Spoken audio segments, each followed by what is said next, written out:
Alors ce soir, on va travailler ensemble sur un sujet qui est apparemment très simple. Le jour où je me suis dit, cette question est stupide parce que la réponse, on va tous dire oui.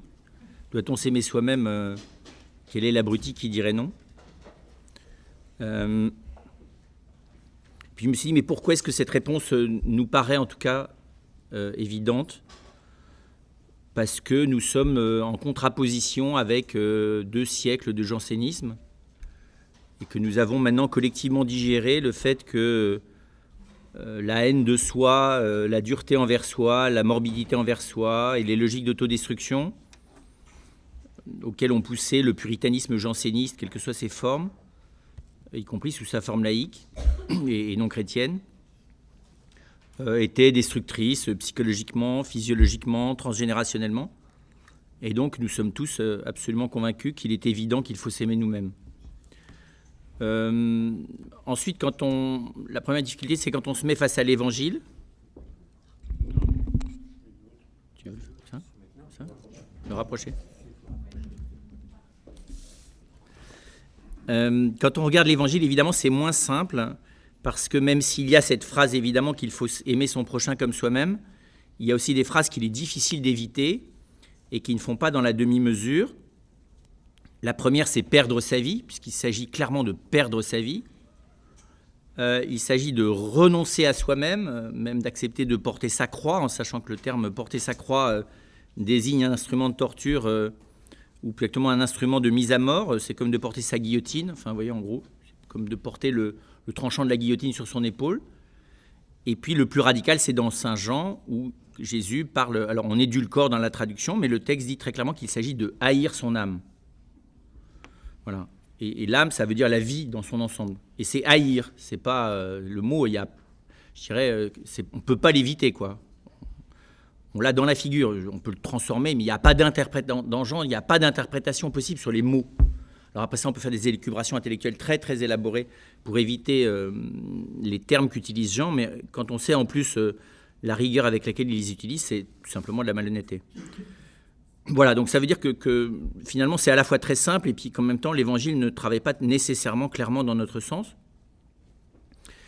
Et puis la question elle est simple, c'est-à-dire que vraiment la question n'est pas simple. Pourquoi ? Parce que dans cette question il y a 2 pièges ou 2 problèmes énormes.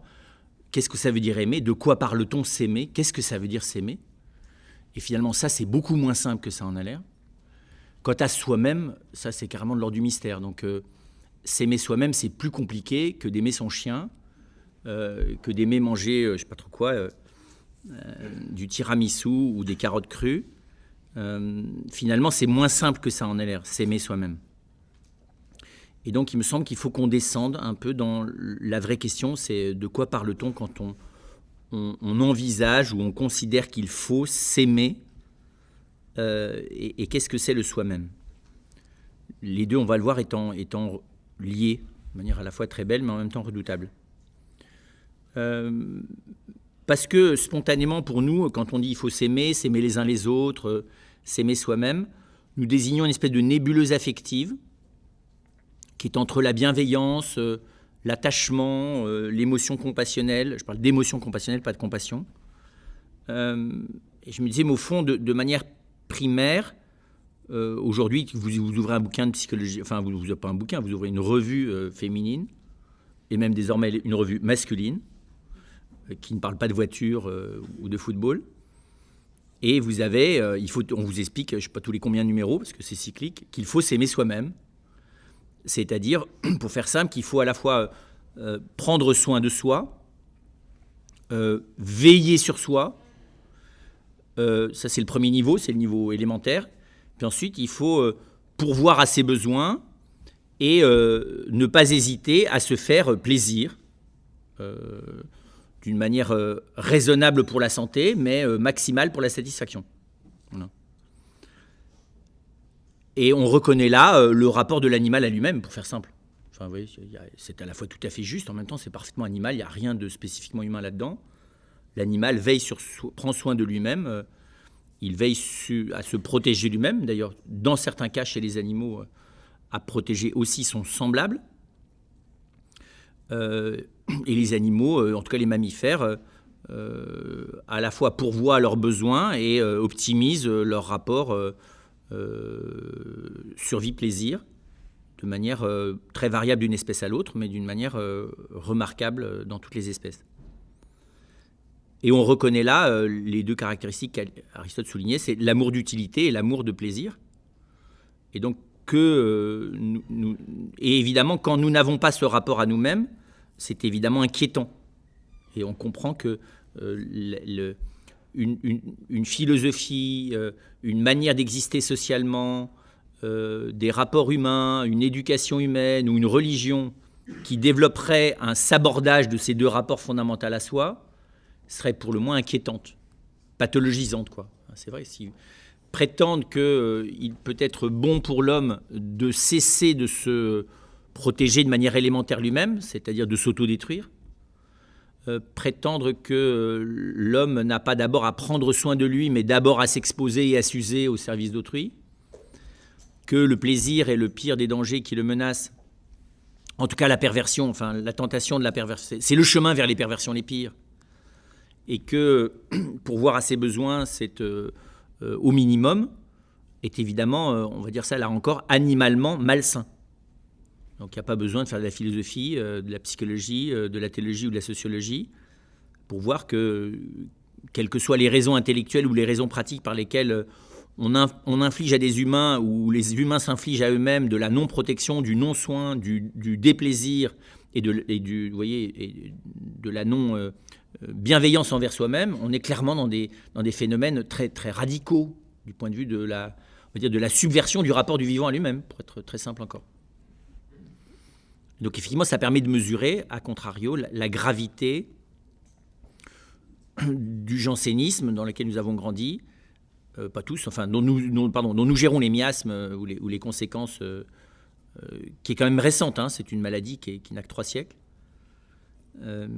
qui est une version élaborée, je dirais, post-chrétienne, ou finalement perversement ou subversement antichrétienne, de l'ascèse du stoïcisme, qui est beaucoup plus classique, hein, mais le stoïcisme n'a jamais dit qu'il fallait ne pas prendre soin de soi, se détester soi-même, sûrement pas. Hein, souvent le stoïcisme, bien mené, se combine aisément avec l'épicurisme au grand sens du terme, hein, et l'épicuriste d'ailleurs réclame un certain stoïcisme, c'est-à-dire précisément une espèce d'optimisation de l'intensité qualitative et j'allais dire même spirituelle des plaisirs, de la manière de veiller à disposer des biens les plus qualitatifs pour prendre le plus qualitativement soin de soi de la manière la plus durable et la plus utile pour soi-même, les siens et la société. Et puis, alors ceci dit, même en terre janséniste, finalement, on ne parvient jamais à la suppression de cet amour de soi. La haine de soi, elle est évidemment alimentée par un amour de soi. L'anorexie, les logiques d'autodestruction, quelles que soient les substances ou les outils qu'on utilise pour ça, ou les outils psychiques ou physiques, sont toujours animés par du désir. Et le désir, c'est de l'amour très élémentaire, c'est de l'amour primaire, hein, mais c'est de l'amour. D'ailleurs, c'est Aristote qui dit que l'homme ne peut pas vivre sans le toucher et le désir, parce qu'en l'absence du toucher ou du désir, l'un sur le plan sensible, l'autre sur le plan affectif, tout simplement, il est mort. Voilà. Donc le seul état dans lequel il n'y a plus de désir, c'est la mort. On peut faire semblant qu'il n'y a plus de désir, ça s'appelle l'ataraxie, l'état comment dire ça, pas l'état d'extase, mais l'état d'éveillé dans le bouddhisme, mais ça n'est qu'une apparence de neutralisation. C'est une neutralisation des effets du désir. C'est évidemment pas une extinction du désir. Dès que vous discutez avec un bouddhiste censé être arrivé à cet état-là, vous voyez bien au bout de 3 minutes que le désir est là. Enfin 3 minutes, au bout d'un dixième de seconde. Parce que le désir, ça traverse la totalité de l'organisme humain. Il n'y a pas un morceau de l'organisme humain qui ne soit pas traversé par le désir. Je ne pense pas le désir au sens freudien, hein, tout simplement le mouvement vital qui va vers le bien, tout bêtement. L'attraction du bien. On peut le réprimer, si vous voulez. Quand vous avez froid, aller vers une source de chaleur qui vous réchauffe, vous pouvez le réprimer, mais le mouvement spontané d'aller vers quelque chose de chaud quand vous avez froid, c'est pas très compliqué. Enfin, c'est très difficile à faire disparaître. Il y aura un degré de cérébralisation qui fait qu'au moindre réveil de la perception du désir ou de la recherche du plaisir, il y a une neutralisation, mais la perception, elle est déjà très en retard, vous savez, sur le mouvement lui-même. Hein. C'est exactement comme dans les les réflexes on fait ça au niveau du code de la route, si vous voulez, entre le moment où vous percevez et le moment où vous réagissez, il n'y a jamais moins d'une seconde, même pour les plus rapides. Et donc, ce rapport affectif, en même temps, il ne faut pas oublier que, en dehors du jansénisme pervers, morbide, tout ce que vous voudrez, le stoïcisme, ce n'est pas d'hier. Le stoïcisme, c'est vieux comme toutes les sagesses religieuses. Et donc, que le fait et dans le stoïcisme, il y a une certaine, pas un soupçon, hein, mais une certaine méfiance envers ce principe de désir, ou envers ce rapport animal primaire affectif de l'homme envers lui-même. Et si, encore une fois, la perversion de cette méfiance, qui est le soupçon morbide que le jansénisme nous a mis dans la peau, c'est clair aussi que cet amour affectif au sens primaire, il peut mener exactement au pire comme au meilleur. D'accord ? Puisque l'égocentrage narcissique est animé par le désir de soi, voire la manipulation perverse d'autrui et la jouissance qu'on en tire. Enfin, encore une fois, vous voyez, je veux dire, le rapport de désir à soi, ou le rapport de se protéger, de prendre soin de soi, d'optimiser son plaisir et de gérer l'existence pour que le ressenti bienveillant de soi-même envers soi-même soit maximum, ça peut passer par l'élimination d'autrui, la tyrannie envers autrui, le rapport pervers à autrui, y compris le rapport pervers à une partie de soi, pourvu que ça fasse plaisir à une autre partie de soi. D'accord ? Parfaitement torturer votre corps parce que vous avez plaisir à la forme esthétique qu'elle a et aux réactions affectives qu'elle suscite chez les autres. Vous pouvez parfaitement torturer votre vie spirituelle au nom de l'application d'un principe de plaisir libertaire, voilà, dont vous avez décidé qu'elle est le mode idéologique de votre existence. Et donc, la différence entre l'animal et l'humain, c'est que chez l'animal, cet amour affectif envers soi est naturellement régulé.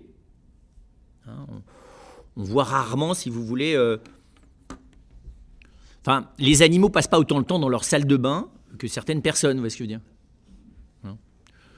Ou à compulser, je ne sais pas trop quoi, pour le coup, des revues de voitures, ou à hésiter entre les 3 voitures qu'ils vont acheter pendant des semaines, des heures. Voilà. Donc, l'addiction aux objets de plaisir est une maladie rare chez l'animal. On peut rendre un animal alcoolique, on peut le rendre addict à la sexualité, mais il faut bien s'organiser quand même. Ce n'est pas très naturel. Voilà. Et donc, le rapport au plaisir est chez l'humain problématique parce que, précisément, il ne s'auto-régule pas.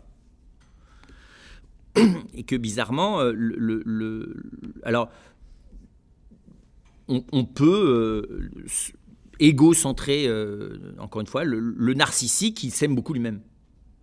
Et le pervers narcissique, encore plus. Alors, on va dire, oui, mais il a un amour faux de lui-même. Pas au sens où je viens de l'utiliser.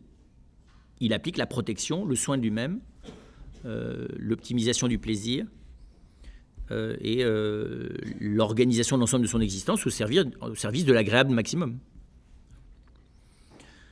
Et donc, si, encore une fois, cette forme d'amour fondamentale, n'est pas totalement éliminable,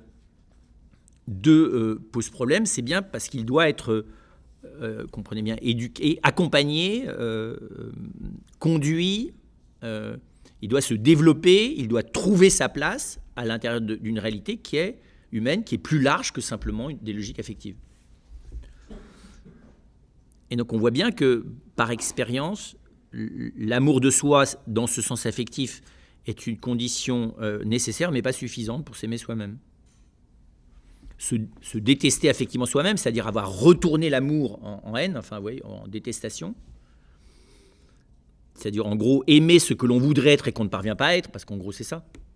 C'est encore par amour de soi qu'on se fait subir toutes les tortures par lesquelles on veut réussir enfin à parvenir à l'idéal qu'on s'est fixé. C'est un amour de soi qui n'est pas éclairé dans les moyens, mais c'est encore un amour de soi. Oui, je ne sais pas comment dire ça, on peut avoir l'amour de son corps et pas de sa peau, on peut avoir l'amour de sa santé mais pas de son estomac, on peut avoir l'amour... Enfin, vous voyez, c'est difficile d'avoir un amour intégral, de privilégier l'intégralité des capacités de plaisir, des capacités de protection, des capacités de soin. À trop vouloir se protéger, on finit par se fragiliser. À trop vouloir se soigner, on finit par se rendre malade. D'accord ? À trop rechercher le plaisir, on finit par sombrer dans la déprime et l'hypervulnérabilité à la moindre souffrance. et à l'organisation de la vie en stratégie de plaisir et d'agrément, on finit par plus savoir qui on est. Donc, je veux dire, voilà, et par vivre une souffrance existentielle qui n'est pas compensée par le plaisir. Et donc, s'il s'agit d'un amour de soi, il s'agit d'un amour au sens humain du terme, c'est-à-dire dans lequel c'est l'intégralité de la personne qui est regardée. D'accord ? Donc, s'aimer soi-même, c'est pas simplement avoir un rapport affectif sympathique à soi, c'est apprendre à s'aimer comme une personne. Et ça, c'est intéressant parce que c'est impossible sans l'autre. On ne parvient pas à s'aimer soi-même comme une personne sans apprendre à aimer l'autre comme une personne, tout simplement parce qu'on n'arrive pas à comprendre qui on est comme personne tant qu'on ne le découvre pas dans le laboratoire de l'altérité. Et donc, s'aimer soi-même, c'est s'aimer soi-même, dirait Ricoeur, comme un autre. D'accord ? Ça, c'est pas rien. Et du coup, là, on découvre qu'on ne peut pas s'aimer soi-même si on ne se découvre pas être l'objet d'un amour un tant soit peu personnel. C'est d'ailleurs que d'être l'objet d'un amour affectif, vous voyez, le prolongement paternel ou maternel du soin de soi sur le soin de l'enfant ne suffit pas à ce qu'il s'aime lui-même. D'accord ? Là, je fais de la psychologie à 3 francs, mais le souci excessif, un peu maladif de la prise de soin de l'enfant et de la protection de l'enfant et du souci de son plaisir par la mère peut aboutir aux régressions et à l'incapacité à s'aimer soi-même et à la détestation de soi, d'ailleurs, la plus radicale. Et donc, concrètement, tout bêtement, c'est le philosophe qui dit ça, mais et c'est peut-être un peu le mûrissement de la deuxième partie du XXe siècle, c'est qu'en gros, on ne peut pas aller vers l'autre à partir enfin, on ne va pas plus vers l'autre à partir de soi. On ne va pas vers l'autre à partir de soi sans simultanément aller vers soi à partir de l'autre. Voilà. Et donc, je ne vais pas le développer parce que ce n'est pas le sujet d'aujourd'hui, mais cet amour de soi passe par l'amour interpersonnel, par la bienveillance active des personnes les unes envers les autres. Alors, c'est ça qui est intéressant. C'est du coup, comment apprend-on à s'aimer soi-même grâce pas simplement à l'intérieur de la relation avec l'autre, mais grâce à la relation avec l'autre. Et au-delà d'ailleurs de la relation avec l'autre. Je ne mène pas moi-même uniquement dans le cadre de la relation avec l'autre. Et c'est intéressant de voir que la première forme de l'amour de soi, spécifiquement humain, étant dit encore une fois que cette base affective dont je parlais tout à l'heure, elle est mise en œuvre. Mais il ne suffit pas qu'elle soit mise en œuvre, il faut qu'elle trouve sa finalité, il faut qu'elle soit assumée précisément par un niveau d'amour de soi, plus on va le voir, qui lui va véritablement, comprenez bien, structurer l'amour que j'ai de moi-même. La première forme, c'est la connaissance. Qu'elle soit la connaissance, l'intérêt pour les choses, les objets, les êtres, qu'elle soit plus développée sous la forme de la connaissance artistique ou de la connaissance scientifique ou de la connaissance philosophique, qui sont les 3 grandes formes de connaissance. Mais il est clair qu'on le voit bien, aimer l'autre, c'est s'intéresser à ce qu'il est. C'est insensé de prétendre aimer l'autre si je suis simplement en réactivité agréable et utilitaire vis-à-vis d'autrui. Ça s'appelle de la juxtaposition des communautés d'intérêt à la condition de l'agrément et de l'utilité, mais ça ne constitue pas un rapport proprement humain.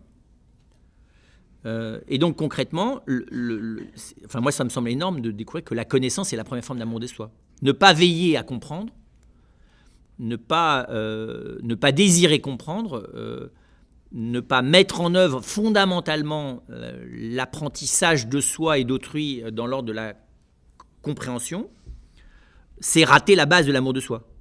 Vous comprenez bien, parce que si je ne sais pas qui je suis, ou si je n'ai pas mis en œuvre le chantier de la connaissance de moi-même et d'autrui, tout simplement l'amour ne suivra pas. Parce que l'amour comme tel, il n'est lucide que de la connaissance que j'ai d'autrui. L'amour n'est pas lucide par lui-même. L'intuition qu'il y a dans l'amour, c'est la connaissance. Et d'ailleurs, l'amour ne peut pas du tout se contenter de l'intuition. Parce que l'intuition, elle est, une fois de plus, à partir de moi, pas à partir de l'autre. L'autre comme autre me donne aucune intuition. C'est très bizarre, mais l'autre, il me donne des intuitions que là où il me ressemble, où il m'est complémentaire, sont à partir de moi. Mais ce qu'est l'autre, c'est toujours un continent, c'est une terra incognita. Il faut toujours y aller de nouveau, là où il est vraiment différent. J'apprends à la comprendre, la différence, mais je ne peux jamais l'intégrer chez moi, la ramener chez moi. C'est très bizarre, ça. On voit bien ça entre les hommes et les femmes. On arrive, dans l'expérience de l'autre, à voir que ça ne fonctionne pas comme chez soi. On n'arrive jamais à ramener chez soi un mode d'emploi pour que ça marche toujours. C'est très bizarre. Tous les bouquins qui vous expliquent comment il faut bien faire pour que ça marche, vous essayez de mettre votre vie en pratique avec by the book, vous voyez, vous avez beau suivre le formulaire, ça foire toujours. Parce que vous le mettez en œuvre, mais pas de manière appropriée. Le tube de dentifrice ou le presse-purée, il faut suivre le mode d'emploi. Mars et Vénus, essayez de mettre le mode d'emploi en œuvre, vous allez voir, il suffit que vous trompiez d'opportunité du moment, et c'est exactement l'inverse de ce qu'il fallait dire. ou de ce qu'il fallait faire. Surtout des hommes envers les femmes. Parce que les hommes aiment bien les modes d'emploi, donc ils appliquent le fait qu'il faut demander à l'autre, mais sauf que c'était pas le moment, c'était exactement la question qu'il fallait lui poser, mais absolument pas à ce moment-là. Et à ce moment-là, ça a provoqué l'effet inverse. Un sentiment d'agressivité incommensurable. Alors que ça partait d'une bienveillance d'appliquer, by the book, la bonne manière de fonctionner entre Mars et Vénus. Dans l'autre sens, c'est plus astucieux, mais c'est pas plus lucide. Enfin, des femmes envers les hommes. Évidemment, c'est la faute des hommes si ça s'est pas bien passé, jamais la leur. Une fois qu'elles ont essayé de faire exactement ce qu'on leur a expliqué, ce qu'il fallait faire avec les hommes pour que ça marche bien. Et la vraie raison, elle est très simple, je vous dis, c'est que la différence, quand elle est vraiment différence, et là en l'occurrence bizarrement elle est une différence que je n'arrive jamais à ramener à une similitude, je n'en ai pas l'acquisition définitive. 2 + 2 = 4, les lois de la physique, la compréhension de ce que c'est qu'un vélo, un cheval, une bicyclette, même en gros une personne humaine pour faire court, ça va à peu près. Mais dès qu'il s'agit de la singularité ou d'une différence qui est radicale, là j'y arrive plus. La différence entre le mâle et la femelle, c'est pas très compliqué biologiquement. La différence entre la personne homme et la personne femme, quand j'y suis, je le vois et je le comprends. Quand j'en reviens, je sais plus. C'est pour ça qu'il ne faut jamais en revenir. Et donc, ça, c'est la première forme. La deuxième, elle accompagne la première d'ailleurs, mais c'est bon de la mentionner aussi parce que elle fait partie de ce qu'a développé, pour le coup, les traditions stoïciennes, et j'inclus là-dedans une forme de stoïcisme moderne, que sont l'éducation à la Jules Ferry, le mode de diplôme et d'éducation nationale développé dans les différents pays à l'occidental. La deuxième forme, c'est la question d'un métier, d'une maîtrise de soi. C'est très étonnant aussi que l'homme ne se connaît pas simplement en s'observant, il se connaît en se maîtrisant. Et il ne se connaît et il ne s'apprivoise, et donc c'est déjà de l'amour de l'apprivoisement, il ne s'apprivoise lui-même que dans la mise en œuvre pratique de la connaissance qu'il a acquise. C'est-à-dire dans le moment où il se sert de la connaissance qu'il a des choses pour être capable de les humaniser, puisque c'est ça travailler ou créer. Et donc c'est très bizarre on voit ça très bien la première fois que quelqu'un fait un tableau, une icône, une sculpture. Après c'est plus caché, mais au début on le voit très bien, c'est que toute œuvre est un autoportrait. Mais même d'ailleurs la première fois que vous arrivez à faire un bilan comptable correct, si c'est votre métier, ou la première fois que vous arrivez à faire une plaidoirie correcte, enfin, toute première fois fait apparaître beaucoup plus le rapport d'identité du côté de l'ego entre l'œuvre et l'artisan. D'ailleurs, si vous critiquez l'œuvre, vous désignez l'artisan dans son ego direct. Ce qui montre bien qu'il était dans l'œuvre. Si vous avez cassé malencontreusement la magnifique poterie qu'il a passé des heures à fabriquer, mais qui artistiquement n'était pas génial, qui ne valait pas très cher commercialement, mais qu'il avait fait quand même, il ne le prend pas bien. D'accord ? Enfin, ça n'atteint pas la même partie de lui que si vous avez juste cassé le vase de Chine acheté sur eBay pas cher. Ou très cher. Et donc, il y a un rapport là d'amour de soi. Bizarrement, la projection de soi dans les œuvres et dans le métier permet de découvrir des dimensions de sa propre personne que l'on apprend à apprécier. Parce que normalement, ce qu'on met en œuvre dans le métier, dans le travail, c'est d'abord des compétences, c'est pas d'abord des incompétences. D'accord ? Les mauvaises notes nous ont appris nos incompétences, mais normalement, on a plutôt passé des diplômes là où on avait les meilleurs. Normalement. Et normalement, on développe plutôt son métier là où on est compétent. Donc, on mise sur la dimension qualitative, c'est-à-dire aussi sur la dimension, comment vous dire ça, aimable de soi. Et puis, vous avez une troisième forme d'amour d'autrui et de soi-même, qui est évidemment plus radicale. C'est la bienveillance. C'est l'amour au sens fort, c'est la bienveillance et l'attachement de soi, c'est-à-dire l'acceptation d'une dépendance structurelle. Alors, le choix d'accepter de dépendre structurellement de l'autre, ça s'appelle l'amitié, ça peut s'appeler l'amour quand il y a une amitié dedans, c'est-à-dire quand il y a vraiment une relation personnelle et qu'elle n'est pas simplement affective. Bizarrement, c'est moins simple avec soi-même. On consent plus vite à ce qu'est l'autre qu'on consent à soi. Et l'attachement bienveillant envers soi est finalement plus long que l'attachement bienveillant envers autrui. Pourquoi ? Parce que plus on découvre ce que l'on est comme personne, et plus évidemment on voit apparaître ce qui en nous n'est pas très personne. Ou la face obscure, on va y revenir. Pourtant, ça fait partie de... Là, on voit bien apparaître que l'amour de soi passe par la compréhension de soi, passe par la maîtrise de soi de manière à la fois utile et agréable, mais elle passe aussi par le consentement à soi. C'est plus radical encore, ça. Et la bienveillance est même, comprenez bien, le choix d'un attachement durable. Souvent, on n'a pas choisi de s'attacher durablement à soi-même. Et on n'a même pas toujours choisi de dépendre de soi-même. C'est ça le pire. Parce que c'est bien ce qui se passe, non? Quand on vous marche sur le pied, vous dépendez bien de votre pied dans la souffrance que génèrent les 120 kilos qu'on vient de poser dessus. Ça, vous n'avez pas le choix. Mais bizarrement, on ne la vit pas toujours bien. On en veut d'ailleurs à ce moment-là aux cailloux plus qu'aux pieds. Et on se sent agressé d'avoir un corps si fragile. Et donc on va voir que l'extension, finalement l'amour de soi au sens profond du terme, comme on apprend à aimer l'autre, l'ami dans tout ce qu'il est finalement un processus lent. Et donc c'est intéressant de voir que dans ce troisième niveau comment dire ça, d'amour de soi-même, ce que j'appellerais moi un amour personnel, appelez ça un amour spirituel si vous voulez, mais spirituel ça fait un peu abstrait, un amour personnel de soi, un amour de sa propre personne, il y a un développement, il y a une croissance. Donc on peut dire qu'il y a une... Vous voyez, là je donnais les éléments, mais il y a une croissance, il y a un développement de l'amour de soi. On ne s'aime pas de la même manière. Un enfant de 5 ans peut apprendre à s'apprécier lui-même.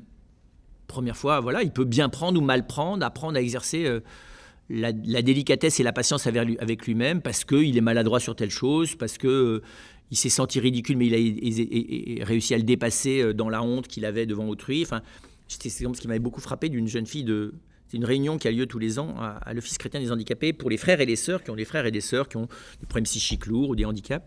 Donc c'est uniquement les frères et sœurs. Alors c'est très intéressant parce qu'il y a des frères et sœurs qui ont 9 ans, et puis il y a des frères et sœurs qui ont 75 ans. Et c'est très bizarre quand c'est les 9 ans qui expliquent des choses aux gens de 75 ans. Et je me souviens très bien une fois de dire, le débat était, quand on a un frère ou une sœur qui est manifestement handicapé, il y a une phase de honte. Et on a du mal à être associé en présence physique de l'autre, qui est ou alcoolique, ou autiste, ou dépressif chronique, ou paranoïde, ou atteint de la trisomie 21, quel que soit le type de handicap. Et alors on débattait là-dessus, puis il y a une jeune fille de 12 ans, je crois, qui disait « Mais c'est vrai, moi, il m'a fallu vraiment beaucoup de temps avant de dépasser la honte du handicap de ma sœur pour redécouvrir en profondeur sa personne. » Vous avez déjà, il y avait une sœur, là, 70 ans, je crois, qui dit « Ah bon ?» Et tu as fait comment ? Elle dit je me suis aperçu que ma sœur aînée demeurait ma sœur aînée, que c'est pas parce qu'elle était handicapée sur telle chose qu'elle l'était sur tout. Que là où elle ne l'était pas, elle était réellement mon aînée. Alors l'autre était comme ça, il lui dit mais tu dis que ça t'a pris du temps, ça t'a pris combien de temps ? Il m'a fallu au moins 6 mois. Voilà, ce qui montre bien qu'on peut à 12 ans avoir, parce que là-dedans il n'y avait pas que de l'amour d'autrui, il y avait aussi de l'amour d'elle-même. Elle s'était pardonnée d'avoir eu de la honte, vous voyez, et voilà. Elle acceptait dans sa manière de formuler d'avoir eu un moment de faiblesse, voilà, qu'elle ne jugeait pas durement. Alors que manifestement, l'aîné de 70 ans était beaucoup plus compliqué dans le fait de s'en vouloir précisément, d'avoir pensé des trucs pareils, et de toujours pas s'en remettre 50 ans plus tard. Et donc c'est pour dire que quand il s'agit même de la connaissance de soi, la maîtrise, oui, il y avait des virtuoses, vous avez des gens quand une maîtrise... Mozart avait une maîtrise de son violon avant 10 ans que beaucoup d'entre nous, et moi le premier, n'auront jamais sur la Terre. Et donc il y a un devenir. Et c'est intéressant de voir comment est-ce qu'elle se développe, cet amour de soi. D'abord, c'est un amour de soi sur la base des qualités et des compétences. C'est vrai, on ne se comprend, on n'arrive pas à s'identifier soi-même directement. À 6 ans, on ne dit pas « tiens, je suis je ». D'accord ? Il y a des bribes de ça, mais il n'y a pas de conscience claire. Alors que les compétences, si. On voit ce qu'on vaut, à travers ce qu'on fait. Pour autant, d'ailleurs, qu'elles soient reconnues intelligemment par autrui, notamment les parents. Il ne faut pas se tromper. Ça, c'est le premier niveau de l'amour de soi. C'est d'apprendre à s'aimer à travers ses qualités et ses compétences. Il y a un deuxième niveau un peu plus élaboré qui est d'apprendre à s'aimer à travers sa personnalité. C'est déjà plus complexe, la personnalité. Pas le tempérament, parce que le tempérament, on l'aime ou on l'aime pas. Vous avez des nerveux qui aimeraient être des lymphatiques et des lymphatiques qui aimeraient être des nerveux. Vous avez des secondaires qui rêvent d'être des primaires et des primaires qui rêveraient d'être des secondaires. Ça, là-dessus, on n'a pas trop le choix, il faut faire avec. Par contre, la personnalité, c'est la manière dont j'ai appris à vivre avec mon tempérament, et finalement, il y a un certain profil, vous voyez, un certain manière d'être. Merleau-Ponty dit un certain style qui se dégage progressivement de soi, dans lequel il y a des défauts, que d'ailleurs, comme dans tous les styles, on essaie de cacher un peu, Et puis certaines richesses qui ne sont pas seulement des compétences, c'est des qualités qui sont vraiment des manières d'être authentiquement humaines, on va dire ça comme ça. Et donc il y a aussi, là encore, pour autant que autrui s'intéresse à la configuration de ma personnalité, c'est l'amitié commence par ça, un certain amour de soi qui est plus profond que simplement celui des compétences et des qualités, que malheureusement des fois on n'atteint jamais parce qu'il n'y a jamais eu personne pour s'intéresser à la personnalité qui est la nôtre et qu'on ne la comprend pas parce qu'elle est bourrée de contradictions. Mais une personnalité bourrée de contradictions, c'est souvent une personnalité extrêmement riche simplement. Et les contradictions, c'est simplement une manière primaire d'opposer des choses qui en fait ne sont pas au même niveau. Il peut aussi y avoir de franches contradictions. Et puis le pas plus loin, évidemment, c'est d'apprendre à s'aimer dans sa personne, dans le « je » qui est le sien. D'accord ? Ce qui est désigné par mon prénom. Ça, c'est plus long, ça. Parce que c'est trop simple. C'est pour ça que je vous disais tout à l'heure, des fois à 12 ans, on a ce rapport au « je » qui est simple, puis on l'a perdu à 14 et on le retrouvera des fois jamais. C'est très bizarre, comme il peut y avoir, même chez l'enfant, des moments où le « je » émerge, mais il n'est pas, voilà, c'est pas permanent, quoi. C'est un moment de grâce. Le propre de l'adulte, normalement, c'est de s'installer durablement dans cette connaissance et dans cet amour du tu d'autrui ou du je d'autrui, en se laissant aimer soi-même dans le je qui est le sien, et en apprenant à exercer envers soi-même la même bienveillance active et même l'apprentissage du même bonheur d'être avec soi que l'autre est avec moi. Et là, on commence à avoir des difficultés, là. On est très content tant qu'autrui habite chez nous, mais dès qu'il est parti, on est malheureux avec soi-même. Parce qu'il faut apprendre à vivre de soi hors de soi, il faut quitter sa maison, quoi. C'est vrai, une maison vide, c'est triste. Et c'est d'ailleurs, on découvre, c'est ce que décrit très bien le Cantique des Cantiques, que la vraie manière de s'aimer soi-même, c'est de chercher autrui. Alors, on voit bien, c'est très marrant dans le Cantique des Cantiques, chacun, le bien-aimé et la bien-aimée, s'aiment clairement eux-mêmes. On ne les voit pas du tout dans le dénigrement de soi ou dans le repli triste sur le fait qu'ils n'ont pas... Parce qu'ils n'arrivent jamais à se rencontrer dans l'histoire. Si vous avez vu le Cantique des Cantiques, à la fin, ils se rencontrent, ils se ratent toujours de très près. Il y en a un qui est passé là et l'autre passe derrière, mais ils ne se rencontrent pas. Ils ne se rencontrent que dans le désir. Pourtant, c'est pas un texte sur la frustration, pas du tout un texte là-dessus. Un texte bizarre, mais même à la lecture, d'ailleurs, il ne génère pas de frustration. On serait content qu'ils se rencontrent. En même temps, on voit que finalement, dans le désir, ils se sont déjà rencontrés. Mais c'est très étonnant de voir que l'amour qu'ils acceptent de la part d'autrui et l'amour qu'ils ont d'eux-mêmes. D'ailleurs, il y a des moments où on ne sait plus très bien s'ils ils parlent d'eux-mêmes ou ils parlent de l'autre, d'ailleurs. Qui parle à qui ? Enfin, c'est très étonnant. Les exégètes continuent de discuter, d'ailleurs. Et c'est très beau de voir qu'ils sont tous les deux à la recherche de l'autre. Donc c'est très beau de voir que le meilleur moment de soi, c'est quand je cherche l'autre. Parce que je mobilise en moi toutes les capacités de don, de serviabilité, d'humilité, de patience, d'intelligence, de remise en cause. Enfin, c'est étonnant. On n'est jamais aussi intéressant que quand on est à la recherche de l'autre. D'ailleurs, l'autre même parce que je le cherche. Si je débarque et tu dis « Ah bon, c'est encore toi ?» Mal parti, quoi. Mais c'est ce qu'on fait avec nous-mêmes. Une fois que l'autre est parti, on dit « Ça y est, il va falloir se retaper la vieille de d'habitude ou le vieux de d'habitude, que je connais trop bien, qui est moi. » Ça, c'est le moi, c'est pas le je. Hein. On va le voir, la part détestable de soi. Donc j'en viens à ça. Il y a une part détestable de soi. Qui, dans certains cas, est même une part haïssable de soi, parce qu'on peut avoir des choses détestables, on peut avoir des choses haïssables. Il y a des vices qui sont tout simplement haïssables. Et puis, il y a des infiabilités, il y a des choses non fiables. Il y a des choses, je peux tout simplement pas me faire confiance. Je suis juste gravement nul, quoi. Alors, il y a des endroits gravement nuls où ça me fait exploser de rire. J'ai beaucoup d'humour dessus, puis il y a des endroits gravement nuls, là, c'est juste la honte absolue. Quand c'est pas la haine complète. Et alors évidemment, si je veux aller au bout de l'amour de moi-même, il faut attaquer cette partie-là, quoi. Et puis alors, l'autre, je ne peux pas lui demander d'aimer ça, quoi. Déjà, s'il le supporte, c'est pas mal. Qu'il soit bienveillant, comment dire ça, au fait que ça existe, et pourvu que ça soit limité dans les effets pervers et négatifs et dans les dégâts collatéraux que ça commet, je ne peux tout simplement pas lui demander d'aimer ça. Ma tendance à la mesquinerie sauvage, ma tendance à l'ironie meurtrière, ma tendance à la régression narcissique, suicidaire, vous prenez chacun de nos trucs, quoi. Et donc là, il y a problème. Évidemment, vous comprenez bien, c'est cette partie-là gonflée à l'extrême sur laquelle sont fondées toutes les pathologies régressives de haine de soi. C'est pas très difficile à voir, d'ailleurs.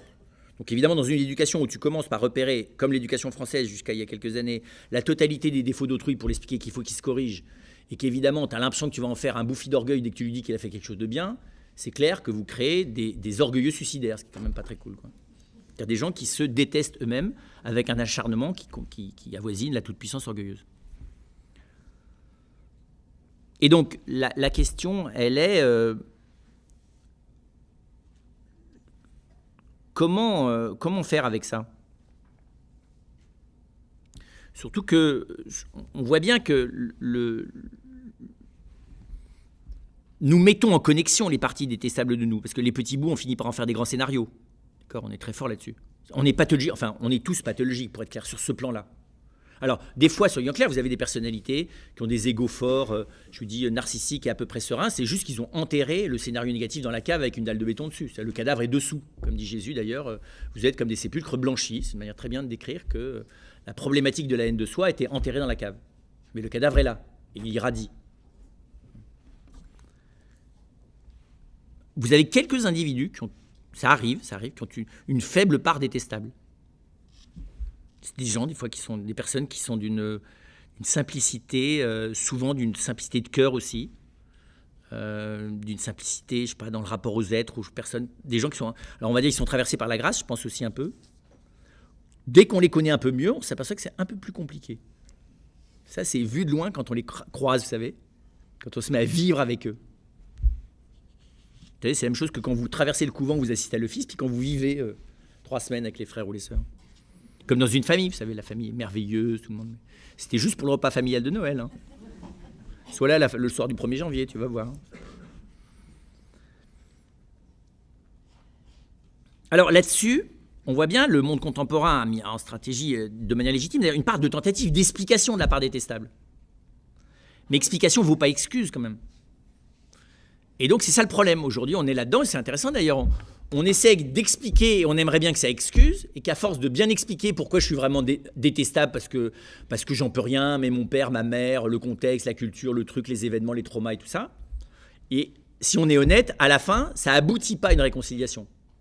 Ça aboutit, si c'est trop explicatif, ça aboutit à de la mauvaise foi. D'accord ? Si c'est une explication humble, ça aboutit à une résignation plus ou moins sereine. Faut bien faire avec, ma bonne dame. Hein. Il paraît que c'est la phrase, enfin c'est beaucoup mieux dit dans Alceste, là, mais il y a une formule comme ça qui fait que je fais avec l'autre, quoi, comme il est. Le problème, c'est que ça demeure là. Voilà. Alors là-dedans, qu'est-ce qu'on peut consentir, non pas à la part détestable, mais au fait qu'elle est là, c'est pas pareil. D'accord ?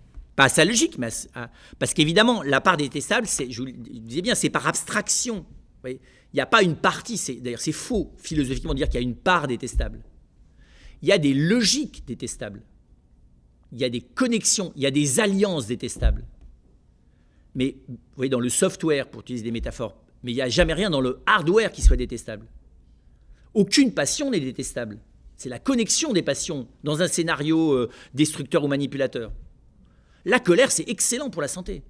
Le désir, c'est excellent pour la santé. La tristesse, c'est très bon aussi pour la santé. Ça purge.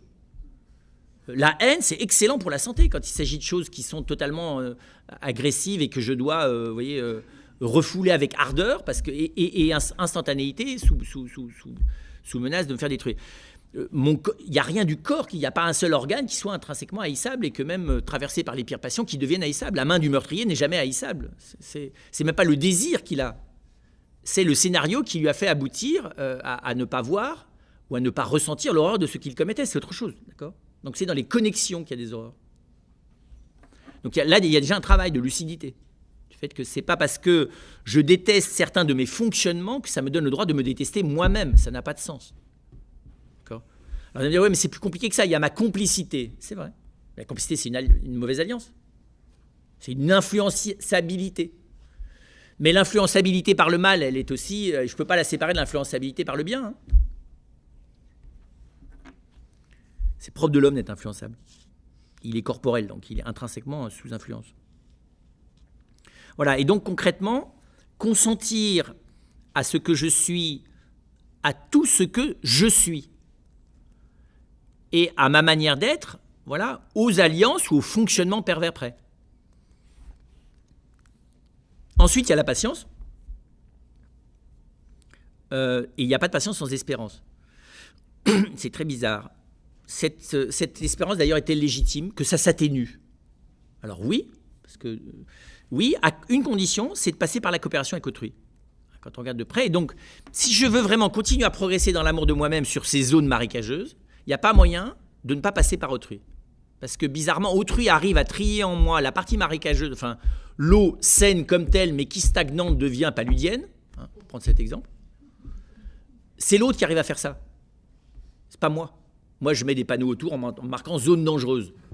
Je dis non, elle n'est pas dangereuse, elle est infestée par les moustiques et elle est stagnante.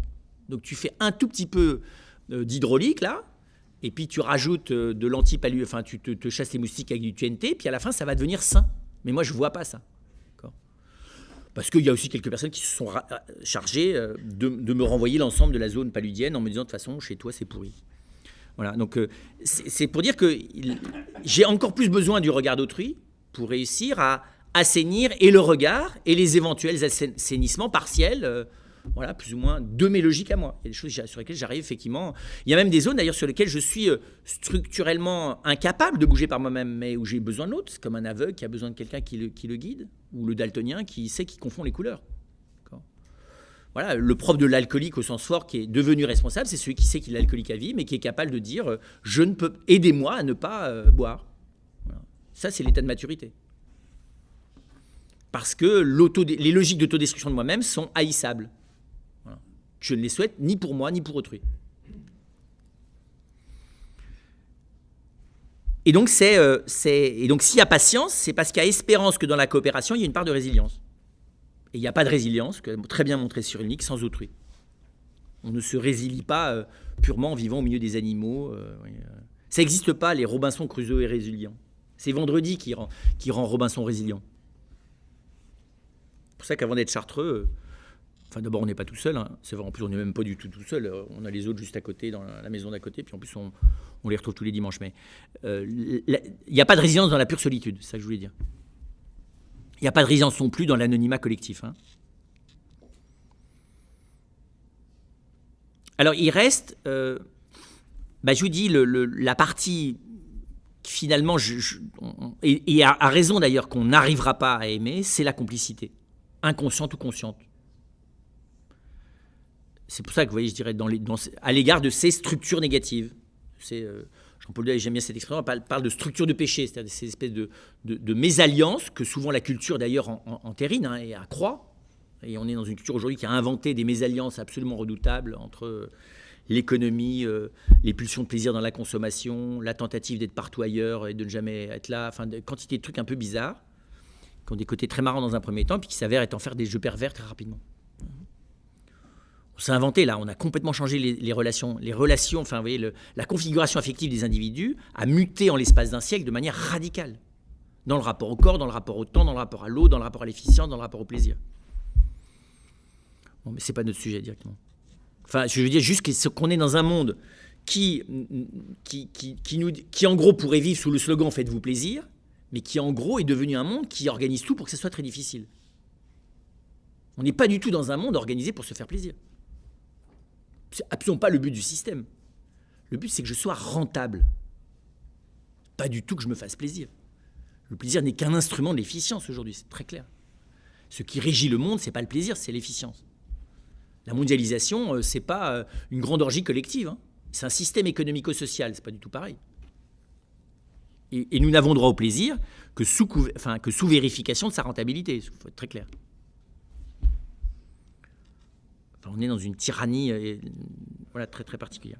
Bon, mais ça, c'est pas directement notre sujet, c'est juste pour dire qu'on n'est pas toujours aidé, même si le slogan est utile, c'est qu'effectivement, remettre à l'honneur l'importance du plaisir, c'est très bien, à condition que ça puisse être opératoire. Et donc, là où c'est complexe, dans cette complicité, c'est quand en plus, elle a une figure collective, parce que les complicités additionnées, si vous voulez, ça donne des communautés détestables, des familles pénibles. Enfin, toutes les familles ont un côté, parce que je vous ai dit l'individu, c'est vrai de la famille, c'est vrai de la cité, c'est vrai du pays. La culture française a une face obscure absolument détestable et haïssable. Nous, on a 24 nationalités dans notre communauté. Laissez les autres parler. Il n'y a aucun problème, ça. Ils vous disent à ce moment-là, et bizarrement d'ailleurs, au bilan, la culture française a des qualités énormes. Donc nous avons tous, nous qui baignons dans la culture française, des qualités merveilleuses, mais nous avons des pathologies aveugles gravissimes qui sont tout à fait haïssables. Il n'y a pas d'autre expression.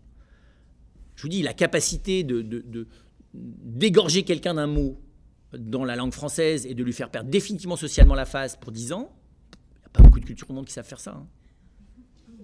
La capacité d'un regard, d'un ton de voix, de néantiser autrui, on est vraiment des champions, quoi. Qui ça? Oui, c'est vrai, les Anglais sont nos doubles. Enfin, disons que... Oui, ils sont pas mal, je suis d'accord.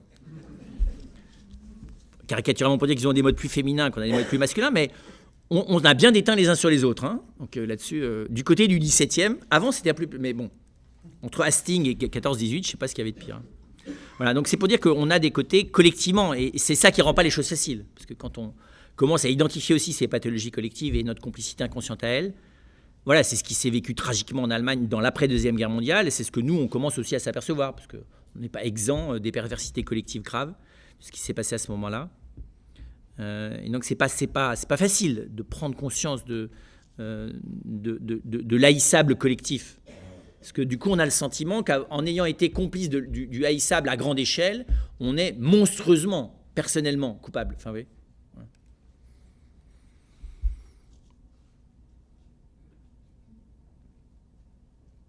Et donc, par rapport à ça, c'est très difficile d'éviter, vous voyez, de supprimer amertume, déception, désillusion, résignation.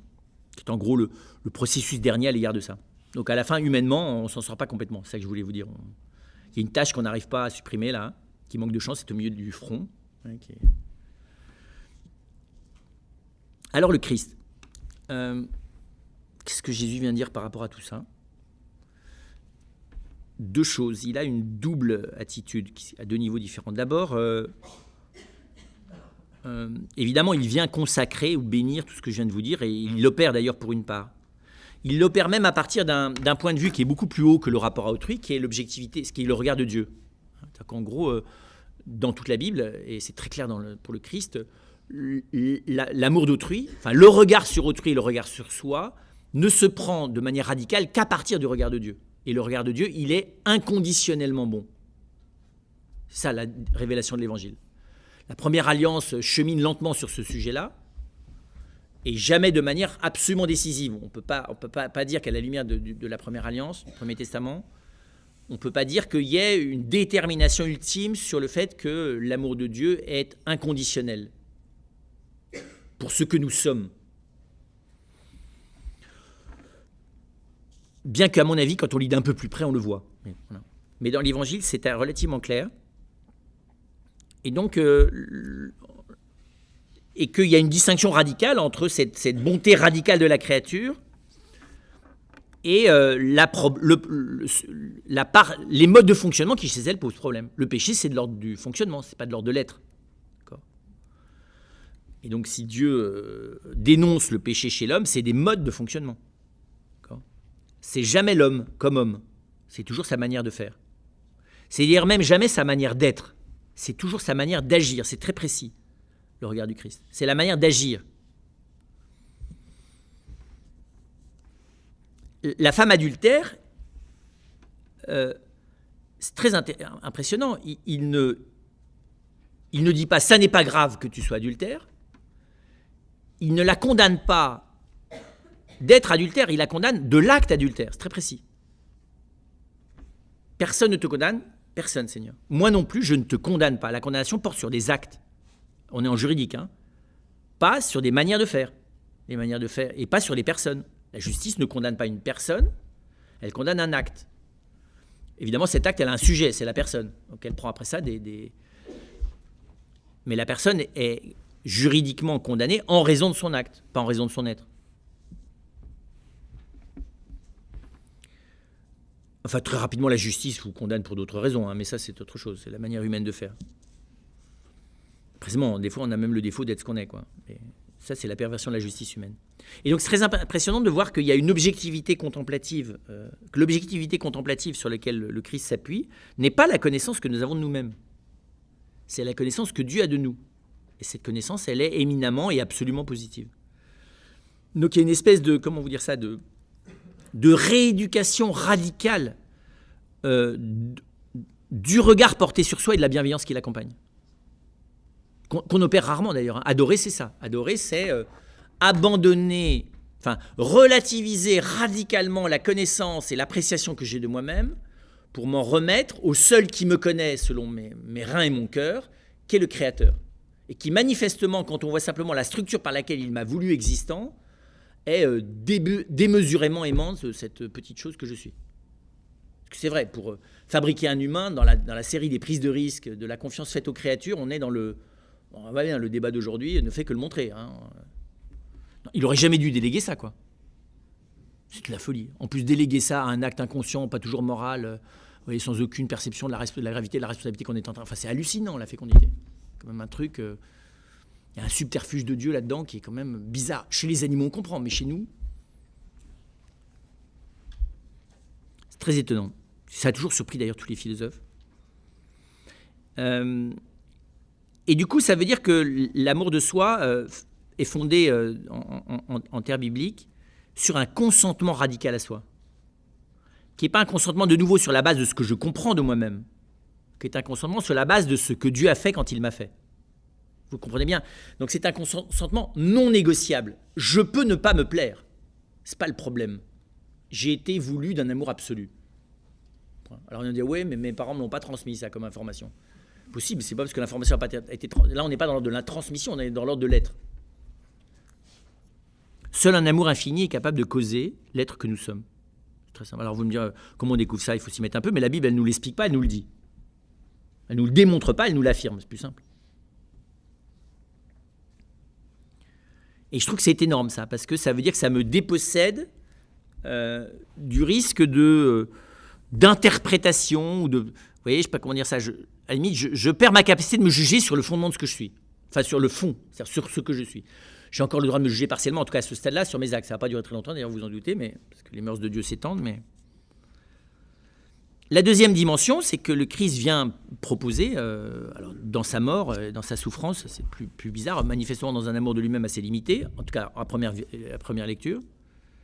Parce que subir délibérément la passion, on ne peut pas dire que ça resplendit d'un amour de soi gigantesque, mais enfin, bon, hein, on y reviendra un peu plus loin. Mais d'une réconciliation avec soi. D'accord ? Donc il n'y a pas simplement un consentement radical à soi dans la lumière de tout simplement de l'acte créateur, hein, de l'acte d'amour libre qui a abouti à l'être singulier que je suis, et à ce qu'il a d'incomparable, dans ce qu'il a de plus radical à l'égard de tout autre être, y compris humain, même si on a tous 2 pieds, 2 oreilles. Et puis aussi à la réconciliation avec soi, c'est-à-dire en gros à l'engagement de Dieu à me faire percevoir de moi-même, ou à me faire entrer dans la connaissance de la manière dont son amour vient, comment dire ça, où il s'engage à ce que son amour vienne anéantir la part détestable de moi-même. Alors me dire oui, mais avec un peu de différence d'exécution, c'est-à-dire qu'il a l'air de vouloir différer ça à un peu plus tard que tout de suite, quoi. C'est vrai, c'est vrai. Bien que, c'est très bizarre si vous regardez de près. La grâce ne vient pas changer nos mécanismes débiles, ça se sait. Par contre, normalement, elle devrait, et elle est même d'ailleurs fabriquée pour ça, mais nous ne nous en servons pas beaucoup pour ça, les dénoyauter de l'intérieur, c'est logique débile. M'enlever l'égocentrage qui s'y trouve. C'est très étonnant ça. Les mécanismes réflexes du débile pulsionnel que je suis demeurent. Mais voilà, la grâce devrait pouvoir progressivement m'en rendre victime et quasiment plus acteur. Ça, l'amour. C'est ce que fait déjà un peu l'amour humain. Nos réflexes débiles, ils disparaissent pas en aimant quelqu'un. Mais si vraiment je laisse l'amour d'autrui, vous voyez, me sortir de moi-même, au point que, voilà, les réflexes demeurent, mais je n'y consens, enfin, ils m'instrumentalisent presque, mais radicalement, je n'y consens plus. J'en deviens la victime. Bon. Avant de se décréter trop rapidement la victime de la manière dont vous vous énervez, vous voyez, ou de vous voulez un verre de whisky de trop, il faut y aller doucement. Mais c'est vrai, on voit ça. Chez les saints, les défauts ne sont pas supprimés. Mais ils en deviennent eux-mêmes les torturés. Padre Pio piquait une colère chaque fois qu'il revenait à la sacristie après la messe. Vous ne pouvez pas s'empêcher d'engueuler le sacristain. C'est nul quand même. Pour quelqu'un qui avait les stigmates et qui venait de vivre un moment pareil quand même. Il aurait pu choisir un autre moment pour se mettre en colère, non? Au bout d'1 heure, et elle durait longtemps ces messes. C'est pas possible quand même. Ce type est un nul, quoi. Le Seigneur lui a fait comprendre, c'est pour le maintenir dans l'humilité. Ça justifie rien, hein, faire attention avec ce genre de raisonnement. Mais... Sinon, voilà, après avoir bien engueulé votre enfant, vous dites non, mais c'est pour me maintenir dans l'humilité. Tu contribues à ma sainteté, mon fils. Et donc, comment dire ça, du coup, on voit bien, le Christ ne se contente pas de nous engager, mais nous propose de nous laisser faire par sa présence et son amour de manière telle que nous devenions capables de nous pardonner 70 fois 7 fois. Parce qu'évidemment, Pierre, à qui il a le plus de mal de pardonner? À lui. Quand il dit « Mon frère qui a péché contre moi, combien de fois dois-je lui pardonner ?» Jésus le laisse venir, il le répond pour l'autre. Pierre a entendu. Le problème, qu'il y a un type avec qui Pierre a un problème, c'est lui.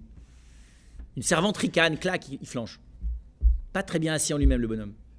Un peu fragile psychologiquement quant à son ego.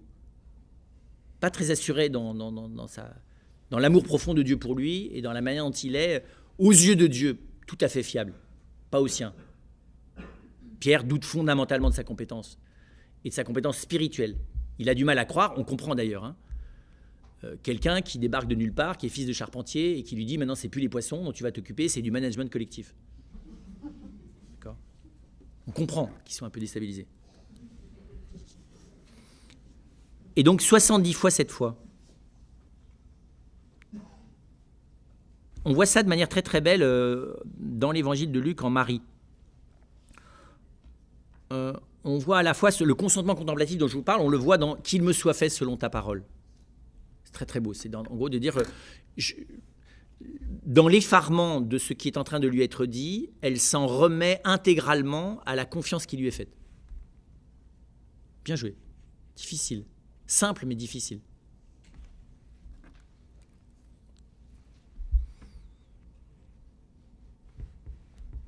Et en même temps, elle soumet humblement, comment dire ça, la part d'ignorance dans laquelle elle est. Comment cela se fera-t-il puisque je ne connais pas d'homme? Et on voit de manière très très belle la réconciliation avec elle-même. Enfin, vous voyez, on voit quelqu'un en tout cas de réconcilier avec elle, si jamais elle a été divisée. La foi chrétienne nous dit qu'elle n'a jamais été divisée d'elle-même. Dans le Magnificat. C'est impressionnant que ce qu'on dit, nous on a toujours une image de la Vierge Marie, discrète, vous voyez, la femme parfaite au foyer bien sûr, hein, qui ne dit jamais rien, qui fait tout ce que Jésus lui demande, et Dieu aussi, sauf que son truc, ça commence par « mon âme exalte le Seigneur, mon esprit exulte en Dieu, mon Sauveur ». Ça va, ça fait pas mal de possessif, d'accord? Il s'est penché sur son humble servante. Si. Désormais, tous les âges me diront bienheureuse. Ben voyons. Non, quand même. C'est incroyable. Et pourquoi ça ne nous choque pas? Pas parce qu'on a de la mariolâtrie dans le cerveau, c'est tout simplement parce que on voit bien, rien qu'il n'y a pas un pouce d'ego là-dedans. C'est impressionnant. C'est quelqu'un qui est complètement réconcilié avec elle-même. Elle n'est pas divisée d'elle-même. Lisez le cantique de Zacharie, c'est un peu plus complexe, comme bonhomme derrière. Dans le rapport à son fils, à la paternité, c'est incroyable. C'est les deux qu'on chante tous les jours dans l'office. Hein. Le cantique de Zacharie, c'est un petit peu plus compliqué. Oui, c'est plus proche de nous, on comprend mieux. Là, c'est trop simple. Que cette fille, elle soit instantanément dans un juste rapport à elle-même, on dit, attends, c'est décourageant ton histoire. Enfin, ceci dit, les revues que vous lisez, c'est la même chose. Hein. Ça vous explique comment il faut se réconcilier avec soi, ça vous montre des photos avec des gens qui ont l'air de l'être et tout ça. C'est pour ça qu'il vaut mieux fréquenter la Vierge Marie. Parce qu'elle, elle s'engage à nous y aider, c'est pas comme la revue. La deuxième chose, par contre, que fait en même temps le Christ, donc vous voyez bien, je dirais là, il y a quelque chose de la présence du Christ, d'un engagement de Dieu dans le Christ, à nous, comprenez bien, à bénir ce centre d'existence absolument unique que nous sommes. Donc à nous aimer nous-mêmes comme bénis de Dieu, comme bénédiction de Dieu. D'ailleurs, ça commence comme ça. Il dit, Abraham, quitte ton pays, on va y revenir, quitte apparenter la maison de ton père, et je ferai de toi une grande nation. Et il lui dit un peu plus loin qu'il aura une descendance aussi nombreuse que les étoiles du ciel. Si avec ça, il ne se sent pas béni, Abraham, Abraham n'a pas trop de problèmes avec lui-même. Plutôt avec sa femme. Il en a, non, c'est pas vrai. En fait, en surface, il n'en a pas avec lui-même, mais en profondeur, il en a, bien sûr. Lâcher sa femme pour qu'elle soit dans les bras du pharaon parce qu'il a peur qu'on lui coupe la tête parce qu'elle est belle et que pharaon pourrait vouloir la lui piquer en l'égorgeant. Et dire non, c'est ma sœur, t'inquiète pas, tu peux la prendre. C'est pas qu'un rapport à elle de bizarre, c'est aussi un rapport à lui, quoi. Mais bon, Dieu est très miséricordieux avec lui. Alors la deuxième chose, et le deuxième mouvement, c'est ça qui m'intéresse, c'est qu'en même temps, et on en revient à ce que je vous disais sur la haine de son âme, le Christ propose simultanément un décentrement absolu de soi, les deux. Vous voyez, je dirais à la fois un espèce de centrage, comprenez bien, d'amour de soi, au sens d'entrer dans la bienveillance tout simplement radicale de Dieu envers moi-même. Je ne peux pas faire mieux, quoi. Envers le chérissement, qui a le poids quand même de l'être de Dieu, c'est-à-dire qu'il y a une petite dimension d'éternité. C'est pas mal de s'aimer d'un chérissement éternel, c'est pas mal. Ce que révèle Marie dans le Magnificat. Mais en même temps, on voit bien que le Christ propose un décentrement radical par l'amour, par la foi et l'amour. C'est-à-dire qu'en gros, j'aille du coup jusqu'à en perdre complètement toute capacité à m'apprécier moi-même d'aucune manière. Et que ma vie ne soit radicalement plus d'abord la mienne. Que ma vie soit ultimement pas la mienne, je veux bien, c'est déjà vrai dans l'amour. À la fin, ma vie, c'est celle de l'autre. Mais que, comprenez bien, je sois dépossédé à la racine de mon être, de la propriété de mon être, ça, c'est moins cool, ça. Réconcilier avec soi-même dans son petit jardin, d'accord, auréolé de gloire et de lumière, on veut bien ça. Mais être en état d'exil définitif de soi, c'est pas rien. On voit bien ce que le Christ propose, c'est que la manière de nous aimer nous-mêmes soit à partir d'un amour qui nous dépasse infiniment, qui est tout simplement le sien. Donc Dieu ne vient pas, finalement, d'abord nous aider à nous aimer nous-mêmes, mais d'abord à nous proposer d'entrer dans un amour qui échappe totalement à nos propres limites, nos propres frontières, notre propre perception, parce qu'il est tout simplement d'un excès, d'une démesure et d'une folie qui est proprement le mystère de Dieu.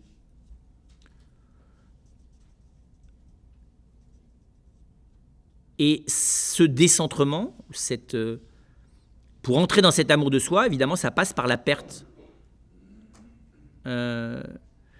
Jusqu'à comment vous dire ça ? Jusqu'à ne plus, même, j'allais presque même dire, presque jusque dans le désir, hein, ne plus pouvoir s'aimer soi-même sans que la source de cet amour soit en lui. Jean de la Croix décrit ça assez bien. Ce qu'on appelle passer par une mort intérieure. On utiliserait des métaphores aujourd'hui qui sont plutôt de l'ordre de la transplantation cardiaque ou de la perfusion permanente. C'est pas rien d'accepter pour être pleinement objet d'amour de la part de Dieu, de la part de ceux qui choisissent de m'aimer de son amour. Les saints au ciel, en tout cas, ça s'est gagné. Sur la terre, c'est plus compliqué, mais il y en a qui quand même le choisissent comme moi je l'essaye pour eux. Et puis d'être aimé de soi. D'un amour qui soit celui de Dieu, ça implique d'accepter jusqu'à n'être plus rien par soi. Ça, c'est pas si cela, c'est plus compliqué, ça. Enfin, c'est pas compliqué, pardon, c'est difficile. Donc, c'est d'accepter d'être déporté de soi jusqu'à l'oubli de savoir où j'habite, quoi. De n'avoir plus comme lieu d'existence que lui. De n'avoir plus comme référentiel de la compréhension et de l'amour de soi que lui. Même si, comprenez bien, la personnalité psychologique ne disparaît pas. Hein. Mais on voit bien ça chez les saints. Ils ne s'apprécient plus eux-mêmes, au sens ils ne s'évaluent plus eux-mêmes. Ils ne se donnent même plus... Au début, ils ne s'en donnent pas le droit, puis en plus, après ça, ils n'en ont même plus les moyens. Thérèse, à la fin de sa vie, sa petite sœur lui dit « Mais ma sœur, vous êtes une sainte ?» Elle dit « Écoute, tant mieux, rendons grâce à Dieu. » Nous, on aurait dit « Mais non, vous comprenez. Saint, pas du tout. Et vous auriez fait la liste de tous vos péchés, tout en étant parfaitement flatté qu'on vous le dise. Enfin, dans l'hypocrisie et la mauvaise foi parfaite. » Heureusement, personne ne nous dit ça, hein, donc ça va bien. Mais... Vous savez, c'est quand les gens viennent vous remercier pour votre homélie. Alors, vous pouvez le prendre bien, mais c'est plutôt inquiétant, quoi. Parce que ça prouve que vous êtes plus marquant que Jésus. Okay. Bah oui, parce que si c'est Jésus qui les avait marqués, ils auraient oublié votre homélie. Et ils seraient sortis là en disant, mais le Seigneur, c'est vraiment incroyable, je viens de vivre une rencontre avec lui qui est formidable. Puis après ça, ils se souviendraient que peut-être vous y avez participé. Si par contre c'est de vous qui se souviennent, c'est pas mauvais spirituellement, religieusement, tout ça est très bien, vertueusement, tout ça est très bien. C'est magnifique, c'est une superbe rencontre de deux compétences, l'une d'une capacité admirative et l'autre sans d'une capacité oratoire. Ça me garantit rien du tout qu'il s'est passé quelque chose de théologal dans l'histoire. Par contre, si quelqu'un vous dit, mais vraiment, je peux vous encadrer, mais encore moins qu'avant, qu'avec ce que vous dites, maintenant je ne peux plus éviter ce que le Christ est en train de me dire. Donc vous, je vous déteste. Ah, c'est plutôt bon signe. Pas que vous êtes détesté, hein, mais on bénit pas toujours les instruments de Dieu de l'être, hein, quand ils vont pas dans le sens de notre poil, et dont on sait très bien qu'en plus, c'est vraiment Dieu qui nous parle. C'est ce que fait très clairement avec Marie, pour citer ce parallèle, quand il lui dit « Voici ta mère, voici ton fils ». C'est très clair, hein, il la sort radicalement de tout le rapport fondamental qu'elle a à lui. En gros, en lui disant « Toute ta manière de m'aimer, moi, ton fils », désormais, c'est lui, ce disciple-là. Enfin, en gros, ce qu'il lui demande est impossible. On ne peut pas faire ça à quelqu'un. Vous voyez, vous n'êtes pas auprès de votre mère qui était en train d'assister au chevet de votre décès sous la torture, en train de lui dire, écoute, l'essentiel que j'ai à te dire, c'est que maintenant, c'est lui ton fils. C'est-à-dire, laisse-moi, tourne-toi vers lui. Maintenant, alors que je ne suis pas encore mort. Au moins, on lui demande son avis. C'est non négociable. Il ne lui dit pas maman, il dit femme. Donc c'est très clair. Pas objet de négociation. Tout simplement, il en fait, c'est là, l'Église nous dira, enfin, en développant simplement cette phrase, hein, il la rend mère des croyants, ce qui n'est pas rien. Et mère des croyants, ce n'est pas tout à fait à la mesure de la merveilleuse Vierge Marie, quelle que soit sa sainteté au pied de la croix. C'est juste quelque chose de Dieu qui nous dépasse absolument, comme de devenir le corps de Jésus dans qu'est l'Église. Enfin, oui, je veux dire, la mission qui est la nôtre, soyons clairs, il y a un moment donné, on ne s'est pas bien rendu compte de ce qu'on a signé ou ce que nos parents ont signé le soir du baptême, mais il y a une partie qui est effectivement la réconciliation avec soi sous l'amour de Dieu, mais il y a aussi une part, d'entrer dans la vie de Dieu. Et d'entrer dans la vie de Dieu, c'est tout simplement un truc qui nous dépasse totalement. On a fait les deux un jour du baptême. C'était un petit enfant là qui, je me souviens très bien, je cite souvent parce que ça m'a tellement marqué, ça m'a converti même.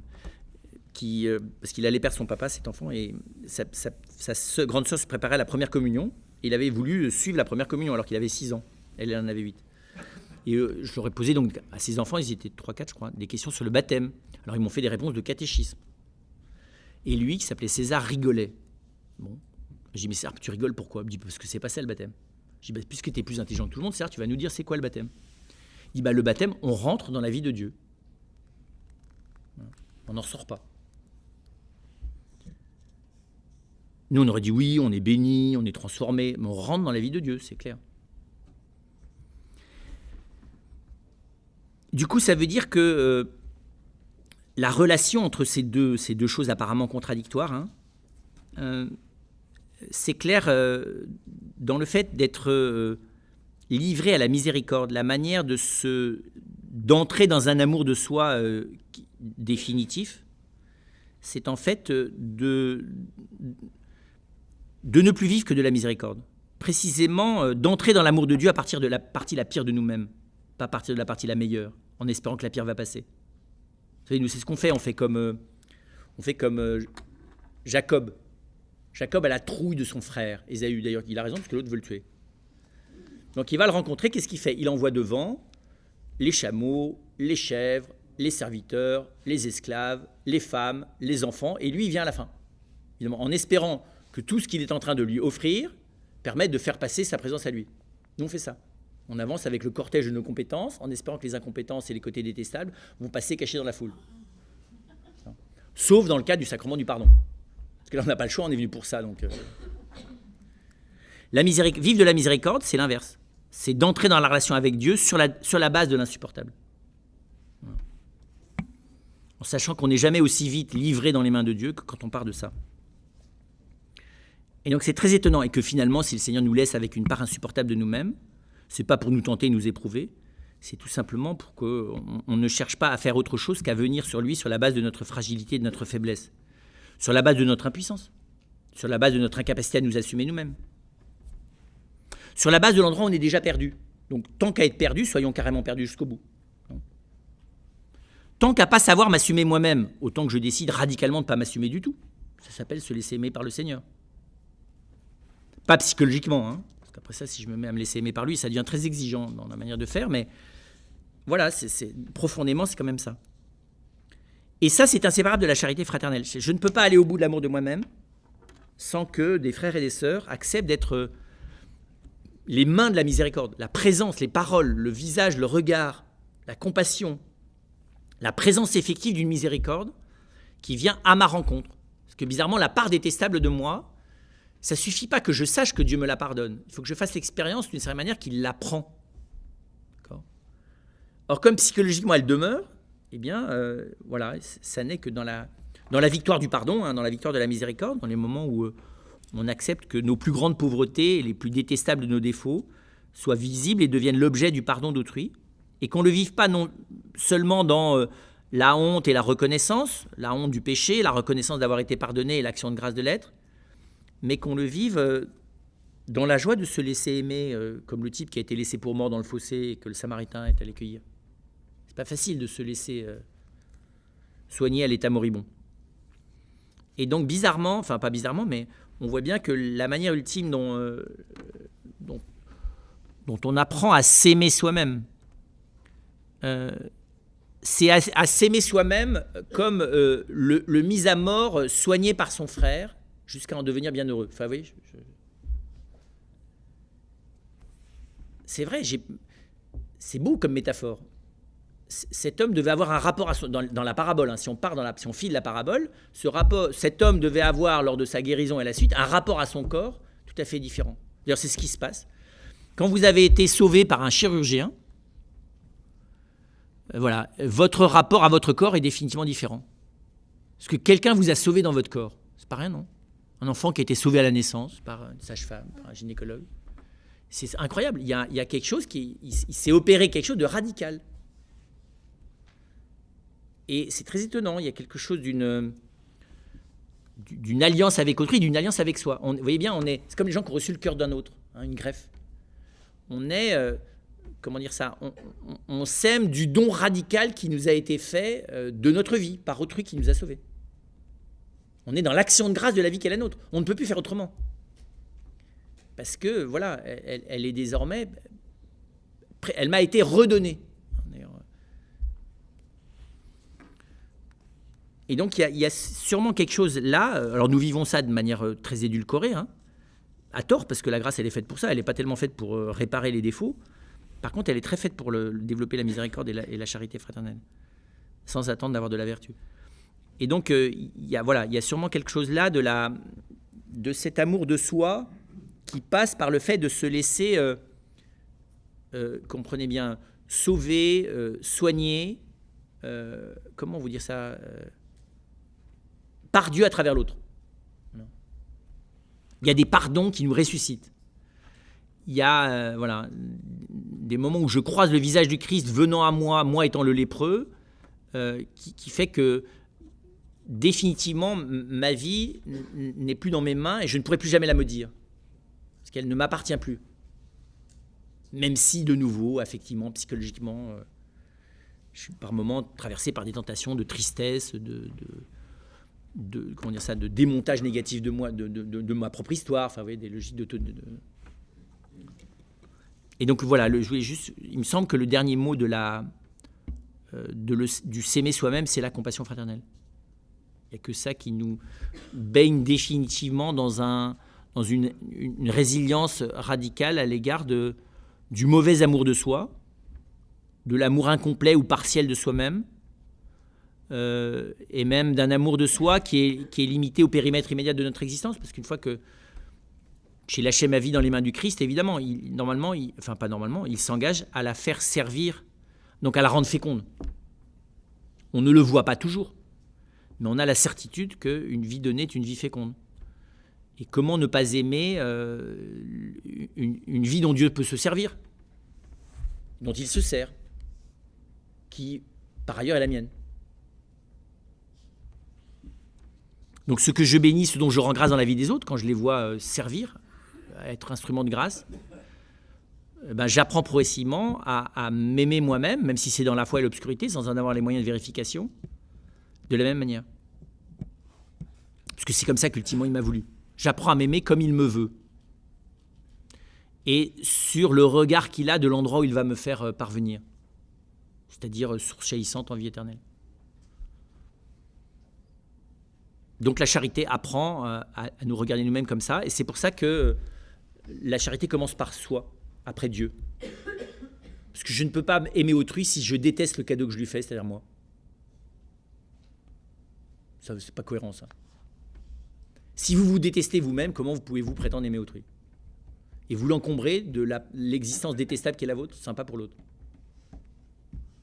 Je me hais, tiens. Merci. Je déteste les poireaux. Vous savez, ça arrive ça à table. Moi, merci, je déteste le foie gras. La chose avec la personne à qui j'ai le plus de problèmes, je ne peux pas l'encadrer. Je te la flanque dans ton existence. Et tu peux me dire merci. C'est moi. Si ça pouvait d'ailleurs me dispenser d'avoir à m'occuper de moi, ça serait mieux. Ça, c'est quand même pas très clair. Et en plus, s'imaginer que ça va finir par me réconcilier avec moi, c'est juste un peu hypocrite quand même. Débrouille-toi pour m'aimer tellement que je m'oublie moi-même dans mon détestable. En gros, occupe-toi de moi, fais-moi retourner dans le sein maternel. Non, mais c'est juste nul, ça. C'est pas honnête. Enfin, je ne suis pas du tout en train de juger, on fait tous ça, mais c'est pas, si on prend un peu de recul, c'est pas honnête. Donc je suis bien obligé, dès le premier instant où j'ai choisi d'aimer quelqu'un, et je lui impose malgré tout ma présence, ne serait-ce qu'en disant que je l'aime, il faut bien que je me mette à apprendre à m'aimer moi-même, il faut être cohérent, quoi.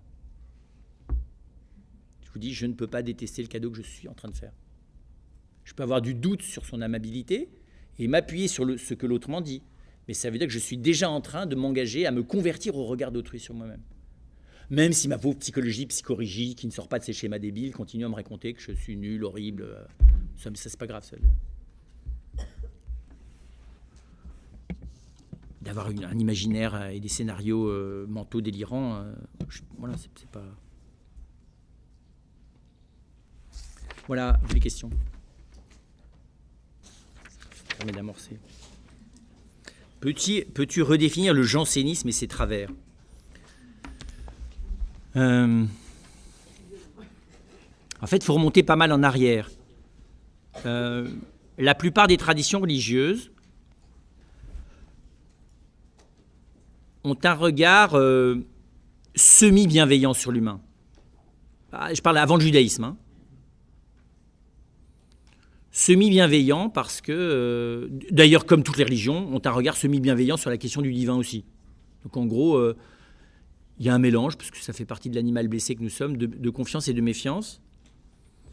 Et l'expérience montre que finalement, là encore, c'est une expérience qu'on fait que les traditions religieuses mettent en forme, qu'au fond, une certaine ascèse, maîtrise de soi, non-écoute de son vécu, de son affectivité primaire et de la recherche de son plaisir, fait partie d'une vie noble, c'est-à-dire d'une vie capable de servir autrui, de servir le bien commun et d'obéir aux exigences de la vie humaine. Et le judaïsme connaît en son sein aussi ce type de... On voit bien, les pharisiens sont des gens relativement... Enfin, ils le sont dans des propos, hein, mais il y a une certaine ascèse quand même. Hein. Les Esséniens sont des gens qui pratiquent l'équivalent de la vie des stoïciens en régime juif. Dans la chrétienté primitive, en s'appuyant sur certaines paroles de Paul, on voit bien que dans la vie monastique, notamment, se développe une conjonction entre l'héritage stoïcien et les jugements de Paul sur la chair, le péché, le mal, sans toujours faire un travail de lecture de Paul suffisamment approfondi pour situer exactement les choses à leur place, pour être très précis. Voilà, c'est dans ce stoïcisme que va grandir par exemple un Augustin, avec un pessimisme plutôt psychologique, enfin plus psychologique que théologique, mais enfin quand même un pessimisme, il est en train de ratiociner tout le temps les bêtises qu'il a faites, le péché de la chair, c'est l'homme nubile, enfin beaucoup plus que l'orgueil. Enfin il sait que c'est moins que l'orgueil, mais enfin il est quand même un peu... Vous lisez les confessions, il vous raconte toutes les 10 pages que vraiment il a fait plein de bêtises et que finalement Dieu l'a sauvé. Alors il l'a dit une fois, 2 fois, 3 fois, c'est bon, après on va dire, tu vois, tu peux nous le faire plus bref à la fin. Le jansénisme, par contre, est plus compliqué parce qu'il naît à un moment donné où on commence à avoir d'une part une théologie, mais qui imagine qu'on mérite d'autant plus que les choses sont difficiles et pénibles, avec un mouvement de fond qui s'appelle le pélagianisme ou le semi-pélagianisme, qui est de dire au fond, l'homme est récompensé par Dieu à la mesure de ses efforts. Ce qui est fondamentalement anti-évangélique. Ce que d'ailleurs, ce contre quoi s'est érigé en partie la tradition protestante, luthérienne. Et depuis d'ailleurs l'Église a mûri en disant mais non, ça n'a pas de sens, c'est pas Dieu, je ne suis pas récompensé par Dieu à la mesure de mes actes. Parce que sinon je serais vraiment zéro récompensé, quoi, parce que mes actes ils sont rien devant lui. Le jansénisme radicalise ça en considérant que peu d'hommes seront sauvés. Donc prend tous les textes qui sont dans l'extrémisme de la difficulté du salut. Et en même temps, souligne le fait que finalement, c'est la souffrance qui est rédemptrice. Avec une vision sacrificielle de la mort du Christ, expiatoire de la mort du Christ. Et donc en ne voyant pas que toute la dimension sacrificielle, elle n'est qu'un effet de l'amour. Ça, c'est le jansénisme savant. Ensuite, le jansénisme de nos grands-mères, c'est l'effet secondaire de ça. C'est-à-dire une espèce de... Alors là, vous avez le mieux, c'est le Canada. Parce que je pense que c'est au Canada que le jansénisme est allé le plus loin. C'est-à-dire diabolisation absolue de la sexualité, menace de la damnation dès que vous avez fait 3 choses qui sont en dehors des clous. Et rapport à la souffrance méritoire comme, en gros, organisation de l'existence. Voilà. Je me souviens très bien de ma grand-mère. Quand j'ai pris conscience de ça, j'étais religieux déjà à ce moment-là, je lui ai dit, mais fond, mamie, tu as vécu, toi, dans le jansénisme. Elle me dit, c'est quoi le jansénisme, mon petit-fils? Tu vois, c'est qu'en gros, toute ta vie, tu l'as vécu par sacrifice pour ceux que tu aimes, en espérant que tes sacrifices, tes souffrances, tout ça, allaient servir à quelque chose. Et que... Je dis, oui, mon petit-fils. Il me dit, je t'informe, c'est complètement faux, tu vois. Dieu se contrefiche complètement de ta souffrance et de ton sacrifice. Ce qu'il veut, c'est ton cœur. Elle me dit, je comprends pas très bien, mais je te fais confiance. Et ce qu'elle a fait, elle s'est laissée aimer par le Seigneur et elle a fini sa vie de manière très très belle. Mais au début, si vous voulez, ça paraît comme une proposition louche, vous savez. La miséricorde de Dieu, au début, ça fait comme les gens auxquels on a proposé, vous savez, au moment où on a inventé ce qui a abouti aux produits toxiques, là, au moment de la crise de 2008. Vous savez, ça a commencé comme ça. On a donné aux gens une maison toute neuve, hypothéquée. On leur a dit, vous inquiétez pas, la valeur de votre maison sur le marché va augmenter de manière telle que son augmentation va payer la maison. Je pense que les gens de bon sens ont dit, aux États-Unis, on avait déjà perdu le bon sens à cette époque-là. C'est-à-dire vivre à crédit. Mais quelqu'un d'un peu sensé dit, c'est pas possible, tu peux pas m'offrir un machin en m'expliquant que rien qu'en le faisant fructifier, ça va bénéficier à son paiement. C'est marrant, ça c'est exactement ça la miséricorde. Donc il n'y a qu'un endroit où ça marche, c'est la miséricorde. Mais pas dans le domaine financier.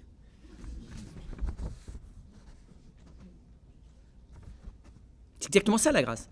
Dieu me donne son amour de manière inconsidérée et sans limite pour qu'en l'accueillant, alors je me mette à réaliser la lourdeur et l'éloignement et la petite vie étroite dans laquelle je suis en train de m'enfermer.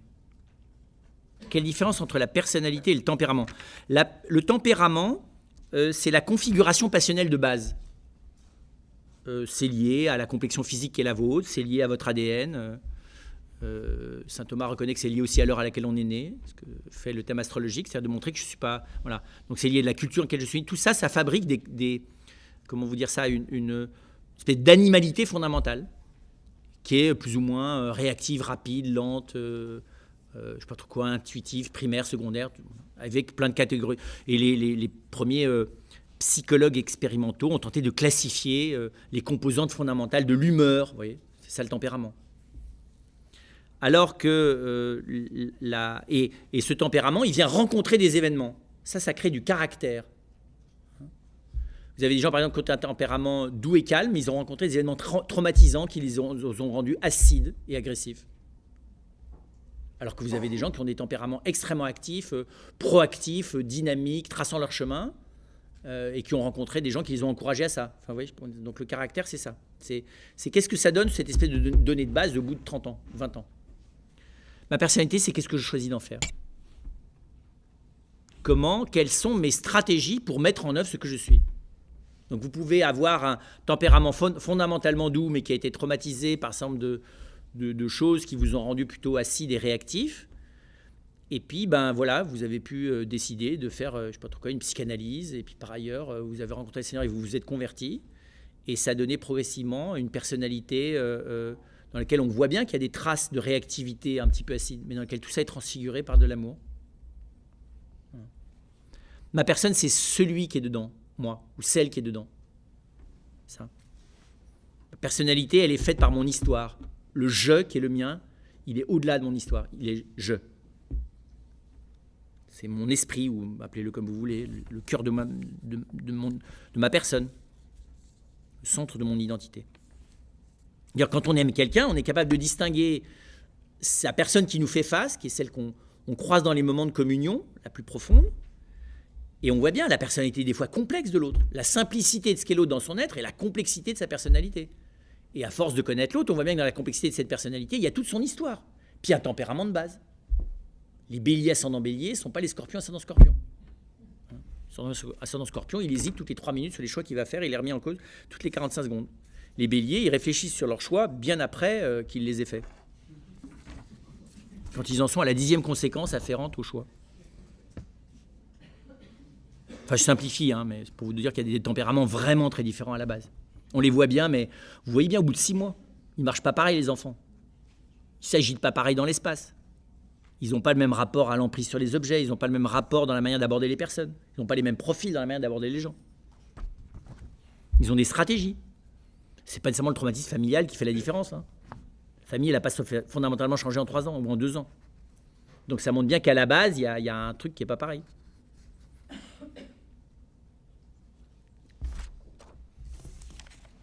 Comment détecter les connexions détestables pour mieux les contrôler ? C'est très compliqué, vous savez, c'est comme la mafia, parce que vous allez contrôler la connexion A, mais comme par le biais du détour, elle est reconnectée à plein de trucs, vous n'allez pas la voir comme ça. Faut pas rêver. C'est tout ce qui a une tête louche, vous savez. C'est très simple, en fait. Les connexions détestables, c'est tout ce qui, chez nous, a un fond rampant. C'est pas très sympa de se dire ça, mais ça a un fond rampant qui cherche son bien égocentré à tout prix. C'est entre l'insecte et le reptile chez nous. C'est le cerveau reptilien. Enfin, oui, c'est là-dedans. C'est pas très cool, C'est pas très beau. C'est ce qu'on voit apparaître quand on pousse les gens à l'extrême. Donc c'est ça, c'est le côté animal primaire menacé qui est prêt à tout ce qu'il pourra, de toute façon, pour préserver son beefsteak, quoi. Bon, une fois qu'on a identifié ça, Jean Vanier dit vous vous occupez d'une personne handicapée de manière un peu permanente, au bout de 6 mois, vous voyez l'assassin et le meurtrier potentiel émerger en vous. C'est celui-là, ou celle-là. Des fois, on n'a pas besoin de tout ça, la vie familiale suffit.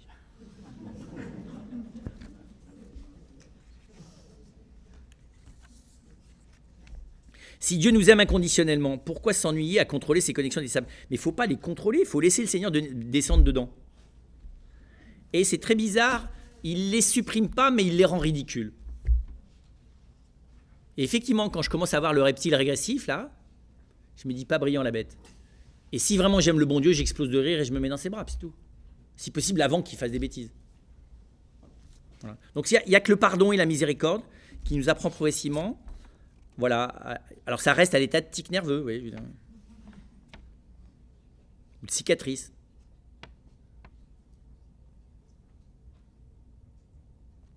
Si on n'a de référence que lui, alors s'aimer soi-même n'a plus d'objet.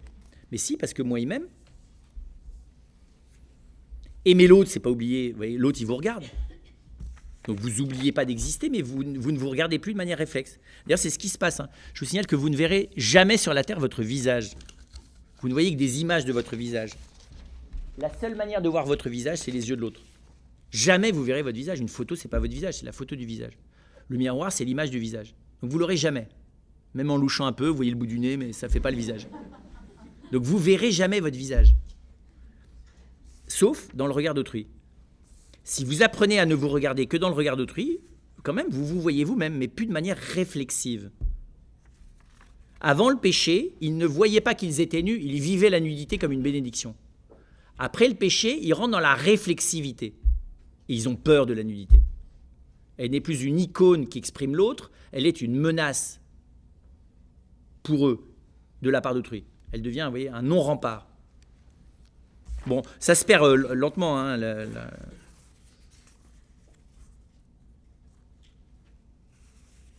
Qu'est-ce que la pénitence dont la Sainte Vierge parle dans toutes ses apparitions ? Se laisser aimer.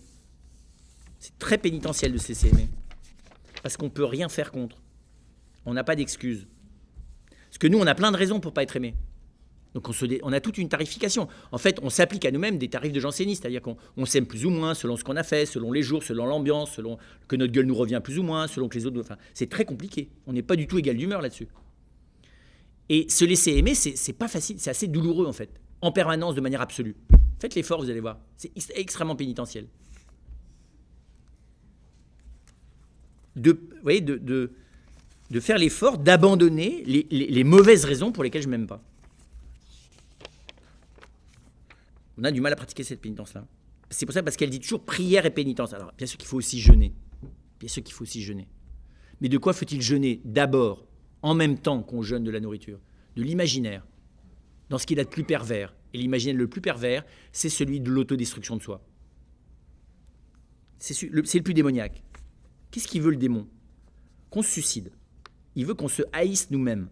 Il est homicide dès le commencement, dit Saint Jean. Donc il est l'homme. Donc si nous, en catimini, on déteste absolument quelqu'un, et personne ne le voit, et c'est nous qu'on déteste, super, il a gagné. Donc, prière et pénitence. Et le jeûne, ça a aussi pour but, précisément, de voir que c'est les compensations par lesquelles nous nous imaginons nous aimer nous-mêmes pour en fait mieux nous détester en profondeur, c'est pas la solution. Donc des fois, il faut jeûner, il faut se priver de la télé, du verre de vin, du cinéma, de la nourriture. C'est vrai, quand on a vraiment jeûné, c'est pas toujours très... Enfin, ce qui remonte n'est pas toujours très aimable. Sauf si on est dans le jeûne thérapeutique, ascétique et esthétique. C'est pas celui-là dont parle l'Écriture. C'est marrant, le mercredi saint, ça marche jamais. Vous avez des gens, ils jeûnent régulièrement, vous avez pour des raisons, enfin, ils mangent pas, pour être clair, pour garder la ligne, pour plein de raisons médicales. Bizarrement, le jeudi saint et le samedi et le vendredi saint, c'est difficile pour tout le monde. Pourquoi? Pourquoi ce jour-là, alors qu'on a des fois plus mangé que les autres jours, c'est plus difficile? Parce qu'on est face au Seigneur. Donc on ne peut pas se concentrer sur son effort, on est juste face à lui. Ce n'est pas facile de se laisser rejoindre par lui. Dans notre quotidien, concrètement, comment on se meurt à soi-même? Quelques conseils. Ça, il faut laisser faire. Hein. Le Seigneur nous fait mourir, nous, on ne se meurt pas. En fait, si, la meilleure manière, c'est de s'extrader vers lui, quoi. Occupez-vous de lui 24 heures sur 24, vous allez voir, ça va se faire tout seul. C'est le meilleur anesthésiant. Mais il n'y a pas d'autre moyen. On ne se meurt qu'en se quittant soi-même, et on ne se quitte soi-même que si on a mieux. Non. Quittez votre appart si on vous propose le même en plus grand, beaucoup plus luxueux, et avec un ascenseur qui marche et une vue magnifique. Ben, c'est ça le Seigneur. Donc déménagez chez lui tout le temps, et vous verrez. Au bout d'un certain temps, on est moins chez soi, et donc c'est moins difficile de démolir l'immeuble d'origine. Parce qu'à la fin, il va même falloir mourir pour tout court. Vous conseillez d'aller vers Dieu en mettant en avant nos faiblesses. Ben oui, puisque lui, c'est ce qu'il a fait. Il est venu à moi parce que j'étais perdu. Donc lui, c'est d'abord mes faiblesses auxquelles il s'adresse. Donc c'est juste être poli avec lui. Si vous n'allez pas voir le médecin en lui demandant s'il n'aurait pas des fleurs. Vous lui dites, médecin, docteur, je suis malade. Vous dites, ouais, ça, je ne suis pas surpris, vous voyez. Quand vous allez voir le Seigneur, faire pareil. Est-ce que vous conseillez la même chose dans la relation avec l'autre? Si c'est une relation de charité et de miséricorde, oui, c'est vrai. Donc si on est capable de le faire réciproquement et dans la charité. Sinon, non, surtout pas. Si vous avez un patron qui est un pervers narcissique, ne faites surtout pas ça. Parce qu'il va vous détruire et se servir de tout ce qu'il voit de vos faiblesses pour vous faire du mal. La présentation de ce soir était tout à fait brillante sur le plan de l'analyse intellectuelle, mais concrètement, que propose le christianisme ou Jésus lui-même pour progresser dans l'amour de soi? Une qualité semblerait pas très répandue chez les membres de l'Église catholique. Eh bien, il ne propose qu'une seule chose, c'est lui. Et nous. C'est tout. Il n'a rien d'autre à proposer. Rien. Les sacrements, la sainteté, tout ça, ça sert à rien si la vie chrétienne n'a pas d'autre chose à proposer que la seule chose qui marche. C'est la présence du Christ et celle de mes frères, à condition qu'ils se laissent habiter eux-mêmes par lui. C'est tout. Il n'y a rien d'autre. On n'a rien d'autre à proposer. On a fait plein d'autres choses, le christianisme, mais ce n'était pas notre job propre. On a fait des choses, on a civilisé l'Occident, on a inventé des œuvres d'art, tout ça, c'est tout à fait. Mais notre cœur de métier, c'est pas ça. Notre cœur de métier et notre seule proposition, c'est Jésus lui-même. Mais c'est normal, pour que l'amour puisse... pour développer l'amour de soi, il faut bien être aimé. Pour développer l'amour de quelqu'un, il faut bien se tourner vers lui. Et c'est vrai que le Christ, de manière qui peut être perturbante de l'extérieur, se propose lui-même comme objet, comme défenseur de l'amour. Mais là où vous avez raison, c'est que souvent, on ne découvre pas Jésus, et encore moins son amour, s'il n'y a pas un tout petit peu quelque chose de lui et de son amour qui passe à travers les membres de l'Église catholique. Alors, pas très répandu chez les membres de l'Église catholique, moi je ne suis pas d'accord, il faut bien les chercher aussi. C'est sûr que si vous mettez à la sortie de l'Église et que vous repérez que les gens un peu peints qui se précipitent chez le boulanger, vous voyez, pour aller acheter leur petit pain encore chaud ou le gâteau du dimanche avant la fin de la messe, c'est sûr. Mais si vous restez dans l'église et que vous regardez ceux qui sortent en dernier, parce qu'ils sont trop vieux, qui sont fragiles et qui ont déjà fait, ils ont mis 25 minutes à pied pour venir à la messe, là vous allez voir, ils ne font pas de bruit ces gens-là. Croisez leur regard, je vais vous dire, vous verrez qu'il n'y a pas que chez eux, il y a quelqu'un d'autre. Mais ce n'est pas ceux qui nous frappent. Ce n'est pas une question, mais une phrase de Baudelaire. « Ô Seigneur, donnez-moi la force et le courage de considérer mon cœur et mon corps sans dégoût. » C'est le minimum. Il avait du mal d'ailleurs. À raison. C'est un homme précisément qui avait beaucoup de mal à s'aimer lui-même. Baudelaire n'est pas d'abord quelqu'un de vicieux, c'est d'abord quelqu'un qui était dans le tourment à l'égard de l'amour de soi. L'altérité, argument du débat du moment, mais un autre homme m'est autre et mystérieux, autant qu'une autre femme. C'est vrai dans sa personne, moins dans son fonctionnement. Mais bizarrement, je ne peux pas me passer de ce mystère parce que par moi-même, je peux faire ce qu'il dit là. Avoir le courage de ne pas être dégoûté de mon cœur et de mon corps. Je ne peux pas aller beaucoup plus loin par moi-même. Après ça, pour apprendre à m'aimer moi-même, je n'aurais, à l'expérience, jamais une perception aussi fine et aussi juste que dans le regard d'autrui. Bon, il faut prendre le risque que le mystère qu'est l'autre habite un peu mon existence et réciproquement, c'est vrai. Ce n'est pas une question, mais lisez, si vous avez 2 heures, l'ABC des émotions de C. Steiner. C'est basiquement intelligent et structurant pour établir une relation saine à soi et à l'autre. Je ne l'ai pas lu celui-là, parce qu'il y en a, ce genre de livre, il y en a un certain nombre de... Basiquement, il y en a 4-5, mais après ça, vous avez les produits dérivés, ça fait une petite centaine ou des petits milliers. C'est vrai que ça suffit, comme le dit clairement, à établir une relation saine. Ça ne suffit pas à établir une relation personnelle. Parce que ce sont des ouvrages qui sont faits, comprenez bien, sur la compréhension de la nature humaine, c'est-à-dire des grands traits, des grands fonctionnements, sinon ça ne serait pas universel. Mais la personne humaine, c'est du sur-mesure. La nature humaine, c'est du prêt-à-porter. D'accord ? La personne, c'est du sur-mesure. Et la connaissance de l'autre, c'est du sur-mesure. Il n'y a pas de mode d'emploi. Le mode d'emploi, c'est pour le prêt-à-porter. C'est Ikea, quoi. On a un côté Ikea, et il faut respecter le montage d'Ikea. Pas couper les gens avant la fin de leur phrase, sourire, la PNL, mettre la main sur le dos de l'autre si on veut avoir un contact plus immédiat avec lui, tout ça.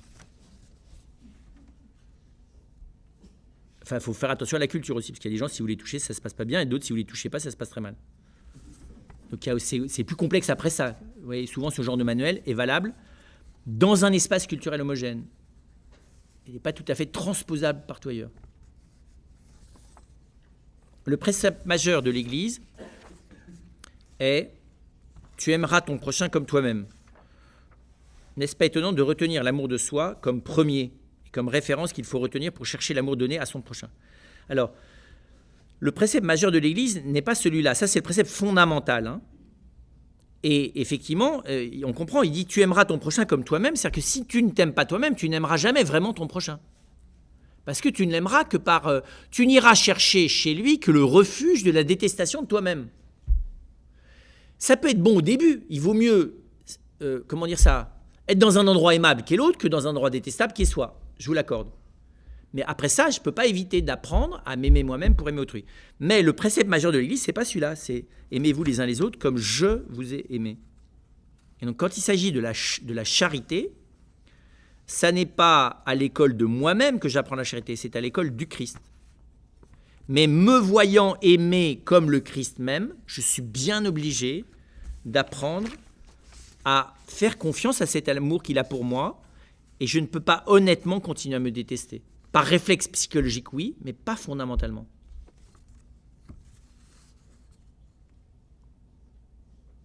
par rapport au lâcher-prise dans la confiance, à l'amour infini au Christ de Dieu pour s'aimer soi-même. Comment rester dans la liberté de son désir propre, personnel, de s'aimer soi-même? Quels sont les critères du discernement pour y parvenir? Bonne question. C'est pour ça que je ne pense pas qu'on puisse faire ce seuil-là, on ne peut pas le franchir seul. Là aussi, on a besoin d'être accompagné de marcher à côté d'amis, de gens qui nous connaissent bien et qui sauront distinguer le moment où on s'abandonne vraiment au Seigneur. Hein. On voit ça chez Thérèse, avec ce que ça peut avoir psychologiquement de difficile de se quitter soi-même. Hein. Distinguer ça d'un moment de dépression où je perds la tête. Enfin, vous voyez, je peux connaître ça. Voilà, c'est pas. Voilà. Donc c'est pour ça que dans la tradition chrétienne, souvent on fait ça en marchant à côté d'un de ses frères ou une de ses sœurs, en marchant, vous voyez, en n'étant pas. Précisément, si j'abandonne mon jugement sur moi-même, je m'en remets plus encore au regard d'autrui, ou au regard du Christ à travers autrui.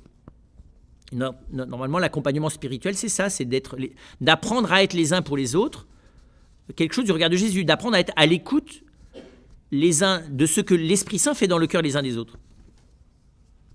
Voilà, et donc de distinguer une phase de résignation dépressive et une phase d'abandon de soi, même si les deux sont... Vous avez ce récit très bouleversant de cette religieuse qui s'appelait, je crois, Marie de l'Incarnation, non ? Cette religieuse qui a fait une dépression très très profonde, qui a été soignée par Lacan, et qui a écrit un petit livre dans lequel elle lui rend compte, elle fait presque une description clinique, hein, comme on fait, de sa traversée du traitement par électrochoc, Et c'est très impressionnant parce qu'elle décrit l'état psychique dans lequel elle est et comment est-ce qu'au fond, ça a été l'occasion de ça. Donc vous voyez, oui, dépression. Mais vous avez des gens, ils deviennent des saints. Parce que dans la dépression, ils ont vécu autre chose. Vous voyez ? Donc c'est des choses délicates. Et là, on n'a pas de loi. Hein. Là aussi, ça se... Mais c'est vrai, c'est pas... Enfin, prenons un autre exemple. Le jour où il faut lâcher ses enfants réellement, définitivement, dans les mains du Seigneur et selon leur destinée, ça peut donner dans le cœur d'un père ou d'une mère une phase difficile où l'amertume, la résignation, la révolte, la tristesse et un peu de dépression se mêlent. Si vraiment vous lâchez. Solde de tout compte pour une maman. Un enfant qui a été difficile, vous avez souffert, vous en avez bavé, vous êtes défoncé. À un moment donné, d'accepter qu'il ne vous doit plus rien. Pas rien. Il ne vous doit rien. Pas rien. Hein. À ce moment-là, je vais vous dire, si vraiment vous y allez là, il y a un petit moment, psychiquement, ça ne va pas se passer comme ça. Hein. Moi, j'ai vu des pères amener leur fille à l'hôtel. Ils ont mis 6 mois, 10 mois pour s'en remettre. Hein. Vous savez, au moment où ils arrivent là, ils avancent des fois d'ailleurs il n'y a pas qu'elle qui bouge très lentement. Papa avance très lentement. Et le prédateur, il faut le lâcher là. Leur petite fille bien aimée. Là. Et là, vous voyez, des fois, là aussi, il y a un petit moment... voilà. Ce qui montre que le lâcher-prise, il ne faut pas rêver non plus qu'il se fasse dans l'euphorie. Vous savez, quand on est novice, on fait ça. On donne ses fringues, on donne tout ce qu'on a, on est ravis, on se donne à Jésus. Ça, c'est au début, ça. Puis après, ça, c'est ce qu'on donne. Après ça, Jésus vient chercher ce qu'on ne lui a pas donné. Là, on discute plus, là. À l'intérieur de la... Vous voyez, il vient... Et là, on négocie, là. On dit, tu vois, Seigneur, ça, on pourra en parler. Dépossédé de la racine de son être, exil de soi, n'être plus rien pour soi, expression que vous avez employée, que je n'entends pas pour moi, c'est du chinois, surtout dans le cadre de cette conférence. Alors, oui, mais c'est pour faire écho à la première phrase de Jésus qui est se haïr soi-même, haïr son âme, pardon. Précisément, Jésus décrit, c'est aussi, je trouve ça très beau, comment est-ce que, même si le fond de notre être est heureux de se quitter lui-même pour se déposer dans les mains de Dieu, il y a d'abord de la joie. Même si un peu de vertu, d'accompagnement fait que, voilà, je ne vais pas faire un drame du fait que, entre ce que je perds et ce que je gagne, c'est le jour et la nuit, quoi. Mais le Christ va jusqu'à dire, mais je sais que vous perdez quelque chose. Je le sais trop bien que vous perdez quelque chose. Pas simplement parce que vous y êtes attachés comme des pécheurs, mais vous perdez aussi quelque chose. Vous ne me donnez pas rien. Et ce que vous me donnez est précieux. Et je trouve beau que le Christ, c'est pas, quand il dit celui qui est son âme, c'est pas une obligation, c'est une conscience de la souffrance par laquelle passe cette naissance à la vie divine. Et puis tout simplement, c'est ce qu'on va vivre le jour où il va falloir qu'on meure, non ? Exil de soi, c'est difficile, on va laisser quand même une partie de nous-mêmes ici. Donc comme exil, c'est très clair. N'être plus rien pour soi, on voit bien, quand on accompagne les gens, au moment où il faut mourir, c'est bizarre, on peut plus s'occuper de soi. Les gens qui meurent, ils s'occupent plus d'eux. Ça n'a plus de sens. Ou alors ils y vont en marche arrière, mais dès qu'ils consentent au fait qu'ils vont mourir, qu'ils l'acceptent dans les mots ou pas d'ailleurs, hein, c'est très étonnant, c'est très admirable pour beaucoup d'humains, il y a une dépossession qui a un côté douloureux, mais c'est très étonnant, il y a aussi quelque chose qui n'est pas douloureux. Il n'y a pas que du dépressif, de la résignation, de la haine, du déni et tout ça dans les gens en fin de vie, c'est pas vrai du tout. Quelle que soit leur foi, vous voyez, je veux dire, affichée. Alors c'est vrai qu'on n'est pas obligé de devancer ce moment-là, hein, mais Jésus nous dit, si vous voulez ne jamais voir la mort, mourrez avant. Mais c'est vrai, c'est strictement ça l'évangile. Sinon, tout est vu en fonction d'éviter tout ce qui nous annonce ce moment-là et ce moment-là lui-même. Donc du coup, la vie est une vacherie, c'est tout. Et Jésus, c'est du bidon. Ce qu'il nous a dit, qu'il nous a sauvés, tout ça, a vaincu la mort. Mais du bidon que tu as vaincu la mort. Elle est là. Voilà. Ou bien je l'écoute à ce moment-là jusqu'au bout, ou bien je l'interromps au milieu de son discours en disant, bon, de toute façon, je te fais basiquement confiance, mais sur ce truc-là, on reverra un autre jour. Maintenant, laisse tomber. Et donc c'est vrai, déposséder la racine de son être, se déposséder, ça ne veut pas dire l'anéantir du tout. Hein. C'est plus c'est la lâcher, quoi. C'est la transplantation. Il faut, ça, c'est la belle métaphore que Jésus utilise en disant, mais si tu avais la foi, tu dirais à cet arbre, déracine-toi d'ici, va te planter dans la mer. Qu'est-ce que c'est ? On n'est pas chez Walt Disney, quoi. Il a rarement des images comme ça, Jésus. Là, il est vraiment, on a dit, mais il est parti dans un truc, là. Non, c'est une très très belle image, c'est ça la foi. Ça me déracine de ma compréhension. Les racines partent avec, hein, mais ça me met hors sol par rapport à ma compréhension, mon histoire, ma culture, mon héritage, ma prudence, ma gestion, ma gouvernance, moi. Ça me sort de mon enracinement et ça va me planter dans la mer. C'est incroyable. Dans le cœur du Christ. Ça ne serait pas honnête de ne pas le voir. Parce que c'est... Contempler Dieu amour, se contemplant en moi, puisque tout le créé procède de sa contemplation de lui-même. Je vous le relis parce que en plus c'est tout à fait vrai. Contempler Dieu amour, se contemplant en moi. C'est vrai, éternellement, Dieu se réjouit de la créature que je suis, mais nous n'y croyons pas et nous ne le considérons pas existentiellement comme pesant beaucoup plus lourd que notre petit vécu nous dénigrant nous-mêmes. Mais c'est strictement le réel, ça. La foi, normalement, me permet de rejoindre ce réel comme plus réel que tous les regards posés sur moi autres. Et c'est vrai que d'une manière contemplative, c'est ça la source de l'amour de soi. C'est l'émerveillement illimité et éternel de Dieu à l'égard de ce que je suis. Alors, nous n'y croyons pas.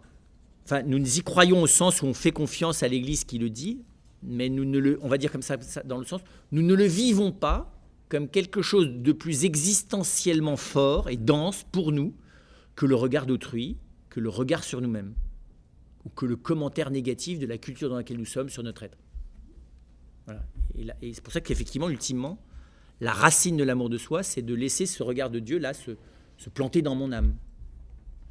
Le Christ est venu nous le faire savoir, dans la chair, dans le sang, et jusqu'au milieu de notre souffrance. Qu'aujourd'hui, il n'y a pas d'endroit où il ne soit pas venu nous le faire savoir. Ensuite, c'est est-ce que nous allons accepter d'essayer de servir de relais de ça ? Est-ce que nous allons accepter d'être les missionnaires qui, vivant de ça, vont le faire savoir jusqu'au bout de la terre ?